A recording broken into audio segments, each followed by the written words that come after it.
ಎಲ್ಲರಿಗೂ ನಮಸ್ಕಾರ.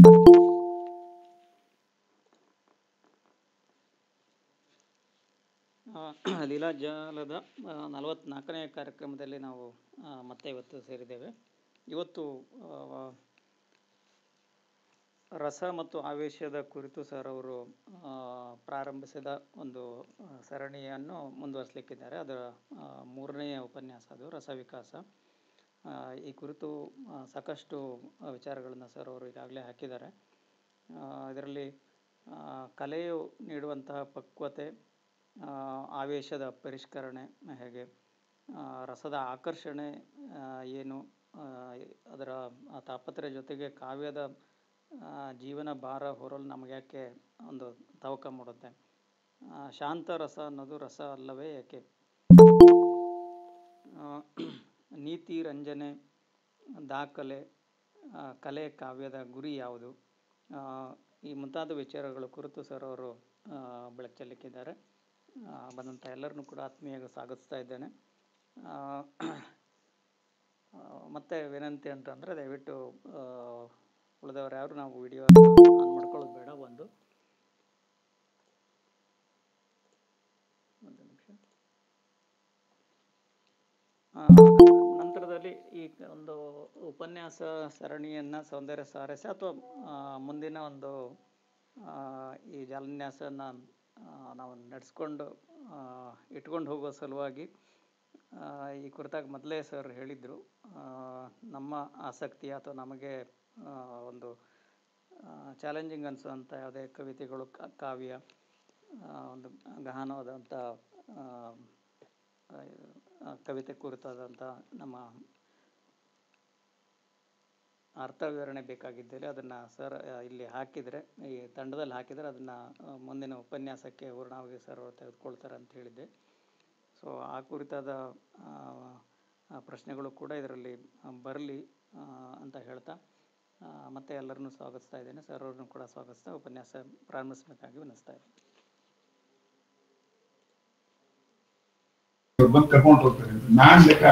ಎಲ್ಲರಿಗೂ ಗೌರವಪೂರ್ವಕ ನಮಸ್ಕಾರ. ಈ ದಿನ ನಾವು ಈ ಆವೇಶವನ್ನು ರಸವಾಗಿಸುವ ಕೆಲಸ ಕಷ್ಟ ಅನ್ನುವಂಥದ್ರ ಬಗ್ಗೆ ಕಳೆದ 2 ಸಂಗತಿಗಳಲ್ಲಿ ಹೇಳಿದ್ವಿ. ಆ ಆವೇಶ ರಸ 3 ಭಾಗಗಳನ್ನು ಒಳಗೊಂಡಿದೆ: ಭಾವ, ವಿಭಾವ, ಅನುಭಾವ ಅಂತ. ಭಾವದಲ್ಲಿ 2 ಭಾಗ ಇದೆ, ಸ್ಥಾಯಿ ಭಾವ, ಸಂಚಾರಿ ಭಾವ ಅಂತ ಹೇಳಿದ್ವಿ. ಈ ಸ್ಥಾಯಿ ಭಾವ, ಸಂಚಾರಿ ಭಾವ, ವಿಭಾವ ಒಂದು ಇಂದ್ರಿಯ ಮಟ್ಟದ್ದು, ಒಂದು ಮನಸ್ಸಿನ ಮಟ್ಟದ್ದು. ಅದ್ರ ಬಗ್ಗೆ ಈಗಾಗಲೇ ಚರ್ಚೆ ಆಗಿದೆ. ಆದರೆ ರಸ ಆಗಬೇಕಾದ್ರೆ ಅನುಭಾವ ಬರಿಬೇಕು ಅಂತ. ಅನುಭಾವ ಬರೆಯೋದು ಅಂದರೆ ಏನು ಅಂದರೆ, ನಾನು ನನ್ನ ದೇಹವಲ್ಲ ಅನ್ನುವ ಭಾವನೆ ಬಂದಾಗ ಅನುಭಾವ ಉಂಟಾಗುತ್ತೆ. ಆದರೆ ಸಾಮಾನ್ಯ ಜನರಿಗೆ ನಾನು ನನ್ನ ದೇಹವಲ್ಲ ಅನ್ನೋ ಭಾವನೆ ಬರೋದು ಕಷ್ಟ. ಅದಿದ್ರೆ ವ್ಯವಹಾರನೇ ಮಾಡೋಕ್ಕಾಗಲ್ಲ. ಆ ದೃಷ್ಟಿಯಿಂದ ಸಾಮಾನ್ಯ ಜನರಿಗೆ ಆವೇಶಗಳು ಕಾಣುತ್ತೆ ಹೊರತು ಅದು ರಸ ಆಗೋದಿಲ್ಲ. ಆದರೂ ಸಾಮಾನ್ಯ ಜನರನ್ನು ಆವೇಶದಿಂದ ರಸಕ್ಕೆ ಕೊಂಡೊಯ್ಯುವ ಕೆಲಸವನ್ನು ಕಲೆ ಮಾಡುತ್ತೆ. ಕಲೆ ಅಂದರೆ ಚಿತ್ರಕಲೆನೂ ಆಗಿರ್ಬೋದು, ನಾಟಕ ಆಗಿರ್ಬೋದು, ಕಾವ್ಯ ಆಗಿರ್ಬೋದು, ನೃತ್ಯ ಆಗಿರ್ಬೋದು, ಯಕ್ಷಗಾನ ಆಗಿರ್ಬೋದು. ಯಾವುದೇ ಕಲೆ ಮನುಷ್ಯನಿಗೆ ಒಂದು ರಸ ಸೃಷ್ಟಿಯನ್ನು ಮಾಡುತ್ತೆ. ಈ ರಸ ಸೃಷ್ಟಿಯನ್ನು ನಾವು ಆವೇಶ ನೋಡಿದರೆ ನಮ್ಮ ಜೀವನದ ಎಲ್ಲ ಆವೇಶಗಳನ್ನು ರಸ ಮಾಡ್ಕೊಳ್ಳೋಕೆ ಆಗ್ತಾ ಇಲ್ಲ. ಆದರೆ ಕಾವ್ಯ ಮಾಡುತ್ತಲ್ಲ ಹೇಗೆ ಅನ್ನೋದು ಕುತೂಹಲದ ಪ್ರಶ್ನೆ ಅಂತ ನಾನು ನಿಮಗೆ ಬಹಳ ಹಿಂದೆ ಹೇಳಿದ್ದೆ. ಇಲ್ಲಿ ಆ ಕಾವ್ಯವನ್ನು ರಸ ಆವೇಶವನ್ನು ರಸ ಮಾಡೋದಕ್ಕೆ ಕಲೆ ಇದೆಯಲ್ಲ, ಅದು ಅನೇಕ ತಂತ್ರಗಳನ್ನು ಒಳಗೊಂಡಿದೆ. ಒಂದು ತಂತ್ರ ಏನಪ್ಪಾ ಅಂತಂದ್ರೆ, ನಾನು ಅನ್ನೋದನ್ನ ಪೂರ್ತಿಯಾಗಿ ನಾಶ ಮಾಡದೇ ಇದ್ರು ಕೂಡ, ನಾನು ದೇಹ ಅಂತಲೇ ಅನ್ಕೊಳ್ಳೋಣ, ಆದರೆ ದೇಹಕ್ಕೂ ಆವೇಶಕ್ಕೂ ಮಧ್ಯೆ ಒಂದು ದೂರ. ಕೋವಿಡ್ ಕಾಲದಲ್ಲಿ ಹೇಳ್ತಿದ್ರಲ್ಲ ಸೋಷಿಯಲ್ ಡಿಸ್ಟೆನ್ಸಿಂಗ್ ಅಂತ, ಹಾಗೆ ಸೈಕಲಾಜಿಕಲ್ ಡಿಸ್ಟೆನ್ಸಿಂಗ್ ಅಂತ ನಾ ಕರಿತೀನಿ. ಈ ಆವೇಶಕ್ಕೂ ನನಗೂ ಇರುವ ಸೈಕಲಾಜಿಕಲ್ ಡಿಸ್ಟೆನ್ಸಿಂಗ್ನ ಜಾಸ್ತಿ ಮಾಡಿಕೊಂಡ್ರೆ ಆಗ ಅದು ರಸ ಆಗುವ ಸಾಧ್ಯತೆ ಇದೆ. ಹಾಗಾದರೆ ಈ ಸೈಕಲಾಜಿಕಲ್ ಡಿಸ್ಟೆನ್ಸಿಂಗ್ ಮಾಡ್ಕೊಳ್ಳೋದು ಹೇಗೆ? ಈಗ ನೋಡಿ, ನಾವು ಬೆಳಗಾಗೆದ್ದು ವರ್ತಮಾನ ಪತ್ರಿಕೆಯನ್ನು ಓದ್ತೀವಿ.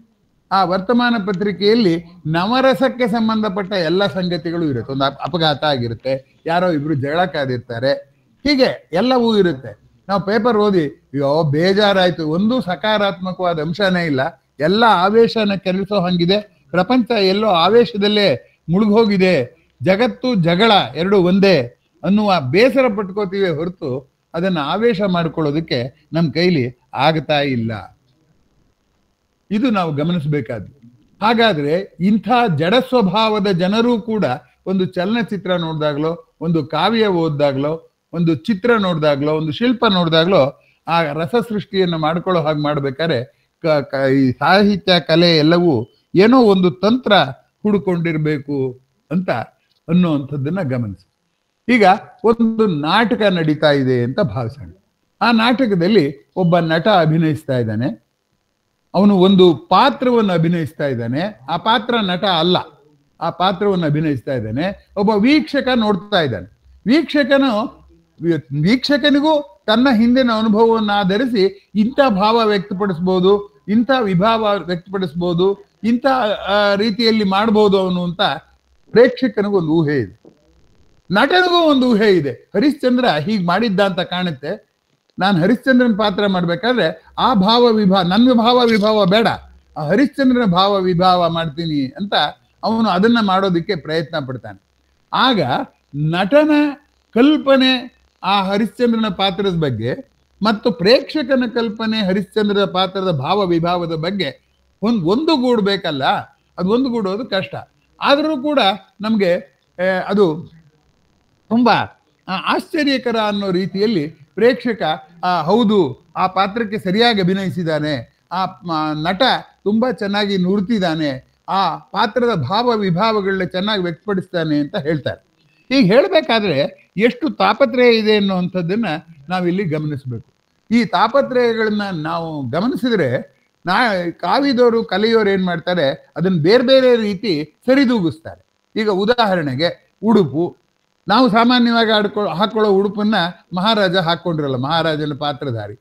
ಮಾತಾಡೋ ಭಾಷೆ, ನಾವು ಆಡೋ ಮಾತನ್ನ ಅವನು ಆಡೋದಿಲ್ಲ, ರಾಜರ ಕಾಲದ ಭಾಷೆಯನ್ನು ಆಡ್ತಾರೆ. ಅಂದ್ರೆ ಈ ಕಾಲವನ್ನ ಮರೆಯಿರಿ, ನಿಮ್ಮ ತಾಪತ್ರಯಗಳು ಮರೆಯಿರಿ, ನಿಮ್ಮ ಭಾವ ವಿಭಾವಗಳನ್ನ ಮರೆಯಿರಿ, ಹೊಸದೊಂದು ಪ್ರಪಂಚಕ್ಕೆ ಬನ್ನಿ ಅಂತ ಆಹ್ವಾನ ನೀಡೋ ಹಾಗೆ ಅನೇಕ ಪರಿಕರಗಳನ್ನ ಮಾಡ್ಕೊಂಡಿರ್ತಾರೆ. ಅದಕ್ಕೆ ಭರತ ಮುನಿ ಹೇಳ್ದ, ನಾಟ್ಯಂ ಭಿನ್ನ ರುಚಿ ಜಗಸ್ಯ ಬಹುತಾ ಏಕಂ ಸಮಾರಾಧನಂ ಅಂತ. ಅನೇಕ ಭಿನ್ನ ಅಭಿರುಚಿಯ ಜನರಿಗೆ ಒಮ್ಮೆಗೆ ಸಂತೋಷ ಪಡಿಸುವಂಥದ್ದು ನಾಟ್ಯ ಅಂತ ಹೇಳ್ದ. ಈಗ ನಾಟಕ, ಸಿನಿಮಾ, ಧಾರಾವಾಹಿ ಅಂತಂದ್ರೆ ಇನ್ನೂ ಒಂದು ರೀತಿಯಲ್ಲೂ ಹೇಳ್ಬೋದು, ಅನೇಕ ಜನರಿಗೆ ಅಷ್ಟೇ ಅಲ್ಲ, ಅನೇಕ ಜನರು ಅದಕ್ಕೋಸ್ಕರ ಕಷ್ಟಪಡ್ಬೇಕಾಗುತ್ತೆ. ಮೇಕಪ್ ಮಾಡೋನು, ಸಾಹಿತ್ಯ ಬರೆಯೋನು, ಹಾಡು ಬರೆಯೋನು, ಸಂಗೀತ ನಿರ್ದೇಶಕ, ಎಲ್ಲರೂ ಸೇರಿ ಏನಾದರೂ ಮಾಡಿ ಆ ನೋಡುವವನಿಗೆ ಒಂದು ಆವೇಶಕ್ಕೂ ಅವನಿಗೂ ಒಂದು ಪರಕೀಯ ಪ್ರಜ್ಞೆಯನ್ನ ಮೂಡಿಸೋದಕ್ಕೆ ತುಂಬಾ ಪ್ರಯತ್ನ ಪಡ್ತಾರೆ ಅಂತ ನಾನು ಭಾವಿಸ್ಕೊಂಡಿದ್ದೀನಿ. ಈಗ ಯಕ್ಷಗಾನವನ್ನೇ ಗಮನಿಸಿ. ಯಕ್ಷಗಾನದಲ್ಲಿ ಬಾರಿಸುವ ಚಂಡೆ ಇದೆಯಲ್ಲ, ಆ ಚಂಡೆನ ನಾವು ಯಕ್ಷಗಾನ ಬಿಟ್ಬಿಟ್ಟು 10 ನಿಮಿಷ ಕೇಳಿದ್ರೆ ನಮಗೆ ತಲೆನೋವು ಬರುತ್ತೆ. ಆದರೆ ಯಕ್ಷಗಾನ ನಡೆಯುವಾಗ ರಾತ್ರಿಯಿಂದ ಬೆಳಗ್ಗೆವರೆಗೂ ನಡೀತಿತ್ತು ಹಿಂದೆ ಯಕ್ಷಗಾನ, ಯಾರಿಗೂ ತಲೆನೋವು ಬರ್ತಾ ಇರಲಿಲ್ಲ. ಯಾಕೆ ಹೀಗೆ? ಹಾಗಾದ್ರೆ ಅಲ್ಲೇನೋ ಆಗ್ತಿದ್ದ ಆಯಾಸನ ಕಾವ್ಯ ಮರೆಸಿದೆ. ಏನ್ ಮಾಡ್ತದು ಅಂತಂದ್ರೆ ಆ ನಾಟಕದಲ್ಲಿ ಪಾತ್ರ ಮಾಡುವಂಥ ಪಾತ್ರದ ಅಭಿನಯಕ್ಕೆ ಪೂರಕವಾಗಿ ಆ ಚಂಡೆ ಇರ್ತಿತ್ತು ಅನ್ನೋದು ಒಂದು. ಆ ಚಂಡೆಯ ಬಳಸುವ ವೇಗವನ್ನು ಗಮನಿಸಿ. ಪಾತ್ರ ಸಾತ್ವಿಕವಾಗಿದ್ದರೆ ಒಂದು ಗತಿಯ ಚಂಡೆ ನಡೆಸ್ತಾರೆ, ಪಾತ್ರ ರಾಜಸವಾಗಿದ್ದರೆ ಇನ್ನೊಂದು ಗತಿಯ ಬಗ್ಗೆ ಚಂಡೆ ನುಡಿಸ್ತಾರೆ, ಪಾತ್ರ ತಾಮಸವಾಗಿದ್ದರೆ ಮತ್ತೊಂದು ರೀತಿಯಲ್ಲಿ ನುಡಿಸ್ತಾರೆ. ಅವ್ರ ಬಾಯಲ್ಲಿ ಹೇಳಲ್ಲ ಈ ಪಾತ್ರಕ್ಕೆ ರಾಜಸತೆ ಬಂದಿದೆ ಅಂತ. ಆ ಚಂಡೆ ನುಡಿಸುವುದು, ಆ ಕುಣಿಯುವುದರಲ್ಲಿ ಆ ರಸವನ್ನ ಸಂವಹನ ಮಾಡೋದಕ್ಕೆ ಸಾಧ್ಯ ಆಗತ್ತೆ ಅನ್ನುವಂಥದ್ದನ್ನ ನಾವಿಲ್ಲಿ ಗಮನಿಸ್ಬೇಕು. ಹೀಗಾಗಿ ಕಾವ್ಯ ಏನ್ ಮಾಡುತ್ತೆ ಅಂದ್ರೆ ಒಂದು ಪರಿಕರ ಬಳಸ್ಕೊಂಡು ಆವೇಶವನ್ನ ನಮ್ಮಿಂದ ದೂರ ಇರಿಸಿ ಇದು ಆವೇಶ ಅಂತ ನೋಡ್ಬೇಡಿ, ಇದನ್ನ ಬೇರೆ ತರ ನೋಡಿ ಅಂತ ಹೇಳ್ತಾ ಇಲ್ಲ. ಅನೇಕ ರೀತಿಯಿಂದ ಅದನ್ನ ಮಾಡೋದಕ್ಕೆ ಪ್ರಯತ್ನ ಪಡ್ತಾ ಇದೆ. ಅದಕ್ಕೋಸ್ಕರ ಭರತ ಮುನಿ ತುಂಬಾ ಚೆನ್ನಾಗಿ ಬರೀತಾನೆ. ರಸೋತ್ಕರ್ಷ ಅಂತ ಕರೀತಾನೆ ಅವನು. ಆವೇಶದಿಂದ ರಸ ಹುಟ್ಟಿ ಉತ್ಕರ್ಷ ಅಂದ್ರೆ ಹೈಲೈಟ್ ಆಗೋದು ಅಂತ. ಅಂದ್ರೆ ಮೇಲಕ್ಕೆ ಅಂತ, ಕರ್ಷ ಅಂದ್ರೆ ಸೆಳೆಯೋದು ಅಂತ. ಮೇಲಕ್ಕೆ ಸೆಳೆಯುವಂಥದ್ದು ರಸೋತ್ಕರ್ಷ ಆಗ್ಬೇಕಾದ್ರೆ ಎಲ್ಲ ರೀತಿಯ ಸಾಧ್ಯತೆಗಳನ್ನು ಬಳಸ್ಕೋಬೇಕು. ಆಗ ಮಾತ್ರ ನಾಟಕ ಒಂದು ರಸ ಸೃಷ್ಟಿ ಮಾಡೋದಕ್ಕೆ ಸಾಧ್ಯ ಆಗುತ್ತೆ ಅಂತ ರಸೋತ್ಕರ್ಷಕ್ಕೆ ಪೂರಕವಾದ ಸಂಗತಿಗಳನ್ನ ಅನೇಕವನ್ನ ಅವನು ಪಟ್ಟಿ ಮಾಡಿದ್ದಾನೆ. ತಮ್ಗೆ ಆಸಕ್ತಿ ಇದ್ದವರು ಅದನ್ನು ಓದ್ಬೋದು. ಅದು ಸಿಕ್ಕಲಿಲ್ಲ ಅಂದ್ರೆ ಪೀನಂ ಶ್ರೀಕಂಠಯ್ಯನವರು ಒಂದು ಭಾರತೀಯ ಕಾವ್ಯ ಮೀಮಾಂಸೆ ಅಂತ ಬರೆದಿದ್ದಾರೆ. ಅದರಲ್ಲಿ ರಸವನ್ನು ಕುರಿತು 2 ಅಧ್ಯಾಯಗಳಿವೆ, ವಿಸ್ತಾರವಾದ ಚರ್ಚೆ ಮಾಡಿದ್ದಾರೆ. ಅದನ್ನು ಕೂಡ ತಾವು ಓದ್ಬೋದು ಅಂತ ತಮ್ಮಲ್ಲಿ ಮನವಿ ಮಾಡ್ಕೋತೀನಿ. ಅದಷ್ಟೇ ಅಲ್ಲ, ಅವರು ಭರತ ಮುನಿ ಅಷ್ಟೇ ಬರೆದಿಲ್ಲ, ರಸೋತ್ಕರ್ಷದ ಜೊತೆಗೆ ರಸವೈದೃಶ ಅಂತ ಬರೀತಾನೆ. ರಸವೈದೃಶ ಅಂದ್ರೆ ಏನು ಅಂತಂದ್ರೆ, ರಸಪೂರಕವಾಗಿ ಸೃಷ್ಟಿಯಾಗ್ತಾ ಇರುವಾಗ ಇನ್ನೊಂದೇನೋ ಭಂಗ ಒಂದು ರಸಕ್ಕೆ ಭಂಗ ಉಂಟು ಮಾಡುವಂಥದ್ದು ಅಳಿಬಹುದು. ಈಗ ಮರಳಗಾಡಿನ ಚಿತ್ರ ಬರೆದ್ಬಿಟ್ಟು ಮಧ್ಯ ಬಾಳೆ ಗಿಡ ಬರೆದ್ರೆ ಆ ಬಾಳೆ ಗಿಡ ಆ ಮರದ ಗಾಳಲ್ಲಿ ಬರಕ್ ಸಾಧ್ಯನೇ ಇಲ್ಲ. ಹಾಗೆ ನಮ್ಮಲ್ಲೂ ಕೆಲವು ಸರಿ ಈಗ ಪಾತ್ರ ವಿಷಾದದ ಪಾತ್ರದಲ್ಲಿ ಮಧ್ಯ ನಕ್ಕುಬಿಟ್ರೆ ಆ ನಗು ಸೃಷ್ಟಿಸುವ ರಸಕ್ಕೂ ಅವರ ಅಂಗಭಂಗಿ ಸೃಷ್ಟಿಸುವ ರಸಕ್ಕೂ ಆ ಕಥಾ ಸನ್ನಿವೇಶದ ರಸಕ್ಕೂ ಹೊಂದಾಣಿಕೆ ಆಗದೆ ಇದ್ರೆ ಆಗ ರಸಭಂಗ ಆಗುತ್ತೆ ಅಂತ ಹೇಳ್ತಾನೆ ಭರತ ಮುನಿ. ಇದನ್ನ ಗಮನಿಸ್ಬೇಕಾದ್ದು. ಇದಿಷ್ಟೇ ಅಲ್ಲ, ಅವನು ಮುಂದಿನ ಇನ್ನೊಂದು ವಿಷಯ ಹೇಳ್ತಾನೆ. ಅಕಸ್ಮಾತ್ ಯಾವುದೇ ಪಾತ್ರ ಅಭಿನಯಿಸುವಾಗ ಆ ರಸ ಸೃಷ್ಟಿಗೋಸ್ಕರ ಏನೋ ಒಂದು ಊಟ ತಿಂಡಿ ಏನೋ ತೋರಿಸ್ತಾನೆ ಅಂತ ಇಟ್ಕೊಂಡು, ಈಗ ಈರುಳ್ಳಿ ಪಕೋಡ ನಾಯಕನಿಗೆ ಇಷ್ಟ, ಈರುಳ್ಳಿ ಪಕೋಡನ ಮಾಡೋ ಅವ್ರ ತಾಯಿ ತಗೋ ನಿಂಗೆ ಪಕೋಡ ಇಷ್ಟ ಅಂತಂದ್ರೆ ಜನ ಪಕೋಡದ ಕಡೆ ಗಮನ ಹೋದ್ರೆ ತಾಯಿ ಮಗನ ಸಂಬಂಧದ ಕಡೆ ಹೊರಟೋಗುತ್ತೆ ಅಂತ ಹೇಳ್ತಾನೆ. ಅಂದ್ರೆ ಭರತ ಮುನಿ ಹೇಳೋದೇನಪ್ಪ ಅಂದ್ರೆ, ನಾಟಕ ಮಾಡೋರು, ನಾಟಕ ಬರೆಯೋರು ಎಷ್ಟು ಎಚ್ಚರಿಕೆ ಆಗಿರ್ಬೇಕು ಅಂದ್ರೆ, ಅದು ಪಾತ್ರದ ಕಡೆಗೆ ಲಕ್ಷ್ಯ ಇರಬೇಕು, ರಸದ ಕಡೆಗೆ ಲಕ್ಷ್ಯ ಇರಬೇಕೆ ಹೊರತು ಅಲ್ಲಿ ಯಾವುದೋ ಒಂದು ಟ್ರಿವಿಯಲ್ ಸನ್ನಿವೇಶ ಇದೆಯಲ್ಲ, ಅಕ್ಷುಲ್ಲಕ ಸನ್ನಿವೇಶ, ಅದ್ರ ಕಡೆಗೆ ಹೋಗ್ಬಾರ್ದು. ಒಂದು ಫ್ರೀಡಮ್ ಅಟ್ ಮಿಡ್ ನೈಟ್ ಅಂತ ಪುಸ್ತಕ ಇದೆ. ಅದರಲ್ಲಿ ಅವರು ಈ ಭಾರತದ ಸ್ವಾತಂತ್ರ್ಯಕ್ಕೆ ಸಂಬಂಧಪಟ್ಟಂತ ಅನೇಕ ಸಂಗತಿಗಳು ಬರೀತಾರೆ. ಆದ್ರೆ ಅಲ್ಲಿ ಬೇಕಂತ ರಸಭಂಗ ಸೃಷ್ಟಿ ಮಾಡುವಂಥದ್ದು ಬರೀತಾರೆ. ಒಂದು ಉದಾಹರಣೆ ನಾನು ನಿಮ್ಗೆ ಹೇಳಿದ್ರೆ ನಿಮ್ಗೆ ಆಶ್ಚರ್ಯ ಅನ್ನಿಸ್ಬೋದು. ಲಾರ್ಡ್ ಮೌಂಟ್ ಬೇಟನ್ ಇದ್ನಲ್ಲ, ಆತ ಭಾರತದಲ್ಲಿ ಇದ್ದಾಗ, ಅದೇ ಆತನೇ ಕೊನೆ ವಯಸ್ಸರಾಯ್ತಾನೆ. ಆಗ ಅವನಿಗೆ ಇಷ್ಟ ಆಗುತ್ತೆ, ಅವನ ನಾಯಿಗೆ ಇಷ್ಟ ಆಗುತ್ತೆ ಅಂತ ರುಚಿಯಾದ ಮಾಂಸದ ಸಾರು ಮಾಡ್ಕೊಂಡಿದ್ರಂತೆ. ಆ ಮಾಂಸದ ಸಾರು ಇಷ್ಟ ಆಯ್ತು ಅಂದ್ರೆ ಮೌಂಟ್ ಬ್ಯಾಟನ್ ಹೆಂಡತಿ ಅದನ್ನು ಕುಡಿದ್ಲಂತ. ಆ ಸಾರು ಅಷ್ಟು ರುಚಿಯಾಗಿದೆ, ಇದು ನಾಯಿಗೆ ಯಾಕೆ ಹಾಕ್ಬೇಕು, ನನಗೆ ಚೆನ್ನಾಗಿದೆ ಅಂತ. ಇದಕ್ಕೂ ಭಾರತ ಸ್ವಾತಂತ್ರ್ಯ ಸಂಗ್ರಾಮಕ್ಕೂ ಆ ಕಥೆಯ ಫ್ರೀಡಮ್ ಅಟ್ ಮಿಡ್ ನೈಟ್ಗೂ ಏನಾದ್ರೂ ಸಂಬಂಧ ಇದೆಯೇ? ಇಲ್ಲ. ಆದ್ರೂ ಇದನ್ನ ಬೇಕಂತ ಸೃಷ್ಟಿ ಮಾಡ್ತಾರೆ. ಯಾಕೆಂದ್ರೆ ಇದೊಂಥರ ರಿಲ್ಯಾಕ್ಸೇಷನ್ ಟೆಕ್ನಿಕ್ ಅನ್ನೋ ತರ ಅವರು ಮಾಡ್ತಾರೆ. ಇದಕ್ಕೆ ಆಲ್ಫ್ರೆಡ್ ನಾರ್ತ್ ವೈಟ್ ಹೆಡ್ ಅಂತಿದ್ದಾರೆ. ಅವ್ರು ಹೇಳ್ತಾರೆ ಏನಪ್ಪಾ ಅಂದ್ರೆ, suitors of Penelope dallying with her maid servants ಅಂತ. ಇದು ಒಂದು ನುಡಿಕಟ್ಟು, ಇಂಗ್ಲಿಷಿನ ನುಡಿಕಟ್ಟು. ಪೆನೆಲೋಪೆ ಈ ಕತೆ, ಇದು ನುಡಿಕಟ್ಟಿನ ಅರ್ಥ ಹೇಳೋಕ್ಕೋಸ್ಕರ ಈಗ ಕತೆ ಹೇಳ್ತೀನಿ ನಾನು ನಿಮ್ಗೆ. ಪೆನೆಲೋಪೆ ಅನ್ನೋಳು ಅತ್ಯಂತ ಸುಂದರಿಯಾದ ಹೆಣ್ಮಗಳವಳು. ಅವಳನ್ನ ಯೂಲಿಸಿಸ್ ಮದುವೆ ಆಗಿದ್ದ. ಯೂಲಿಸಿಸ್ ಯುದ್ಧಕ್ಕೆ ಹೋಗಿದ್ದ. ಆಗ ಇಲ್ಲಿ ಇವಳು ಒಬ್ಳೇ ಇದ್ಲು. ಆಗೇನ್ ಮಾಡೋಳು, ಈ ಅನೇಕ ಜನ ಯುವಕರು, ಆ ಊರಿನ ಯುವಕರು ಇವಳನ್ನ ಪೆನೆಲೋಪೆನ ಮಾತಾಡ್ಸೋಕೆ ಬರೋರು, ಅವಳನ್ನ ಪ್ರೀತಿಸಕ್ಕೆ ಅಂತ ಬರೋರು. ಅವಳೊಂದು ನಿರ್ಬಂಧ ಹಾಕಿದ್ಲು, ನಾನೊಂದು ಸ್ವೆಟರ್ ಹಾಕ್ತಾ ಇದ್ದೀನಿ, ಆ ಹೆಣಿಗೆ ಮುಗಿದ ಮೇಲೆ ನಾನು ಮದುವೆ ಆಗ್ತೀನಿ ಅಂತ. ಆಗ ಅವರು ಹೌದಾ ಹೆಣಿಗೆ ಮುಗಿಬೇಕಂತ ಕಾಯ್ತಾ ಇರೋರು. ಅವಳೇನ್ ಮಾಡೋಳು, ಹಗಲೊತ್ತೆಲ್ಲ ಹೆಣಿಗೆ ಹಾಕೋದು, ರಾತ್ರಿ ಎಲ್ಲ ಕಳಿಸ್ಬಿಡೋದು ಅದನ್ನ. ಹಿಂಗೆ ಮಾಡೋಳು. ಅವರು ಅವಳನ್ನ ಆಸೆ ಪಟ್ಟು ಬಂದವರು ಎಷ್ಟೊತ್ತು ಅಂತ ಕಾಯ್ತಾರೆ. ಅವಳು ಸಿಕ್ಕಲ್ಲ ಅಂದ್ಬಿಟ್ಟು ಅವಳ ಸಖಿಯರ ಜೊತೆಲೇ ಅಲ್ಲೇ ಹೊಡಿತಿದ್ಲು ಅಂತ. ಹಾಗೆ ಇತಿಹಾಸವನ್ನು ಬರೆಯೋರು ಏನ್ ಮಾಡ್ತಾರೆ ಅಂದ್ರೆ, ಇತಿಹಾಸದ ಕಡೆಗೆ ಲಕ್ಷ್ಯ ಕೊಡೋದು ಬಿಟ್ಬಿಟ್ಟು ಪಕ್ಕದಲ್ಲಿ ಯಾವುದೋ ಒಂದು ಕ್ಷುಲ್ಲಕವಾದದ್ರ ಕಡೆಗೆ ಲಕ್ಷ್ಯ ಕೊಡುವಂಥ ಕೆಲಸ ಮಾಡ್ತಾರೆ ಅಂತ. ಇದನ್ನ ಭರತ ಮುನಿ ಒಪ್ಪೋದಿಲ್ಲ. ಯಾಕೆಂದ್ರೆ ಕಾವ್ಯದ ಗುರಿ ರಸ, ಜನನ್ನ ರಂಜನೆ ಮಾಡೋದಲ್ಲ. ರಂಜನೆ ಮಾಡ್ತಾ ಹೋದಾಗ ರಸಭಂಗ ಆಗ್ಬೋದು ಅಂತ ಹೇಳ್ತಾನೆ. ಅಷ್ಟು ಸೂಕ್ಷ್ಮವಾಗಿ ಈ ರಸದ ಬಗ್ಗೆ ಹೇಳ್ತಾರೆ. ಈಗ ನಾವು ನೋಡೋಣ, ನಾವು ಒಂದು ನಾಟಕವನ್ನ ನೋಡ್ತಾ ಇದ್ದೀವಿ ಅಂತ ಇಟ್ಕೊಳ್ಳೋಣ. ಆ ನಾಟಕದಲ್ಲಿ ಉಂಟಾಗ್ತಿರುವಂತಹ ಆವೇಶ ಮೊದಲು ಅರ್ಥ ಮಾಡ್ಕೋಬೇಕು, ಆಮೇಲೆ ಅದು ರಸ ಆಗ್ಬೇಕು. ಎಷ್ಟು ದೃಷ್ಟಿಯಲ್ಲಿ ಆ ನಾಟಕ ನೋಡ್ತೀವಿ ಅಂದ್ರೆ, ಒಂದು ವೈಯಕ್ತಿಕ ಅನುಭವ ಆಧರಿಸಿ.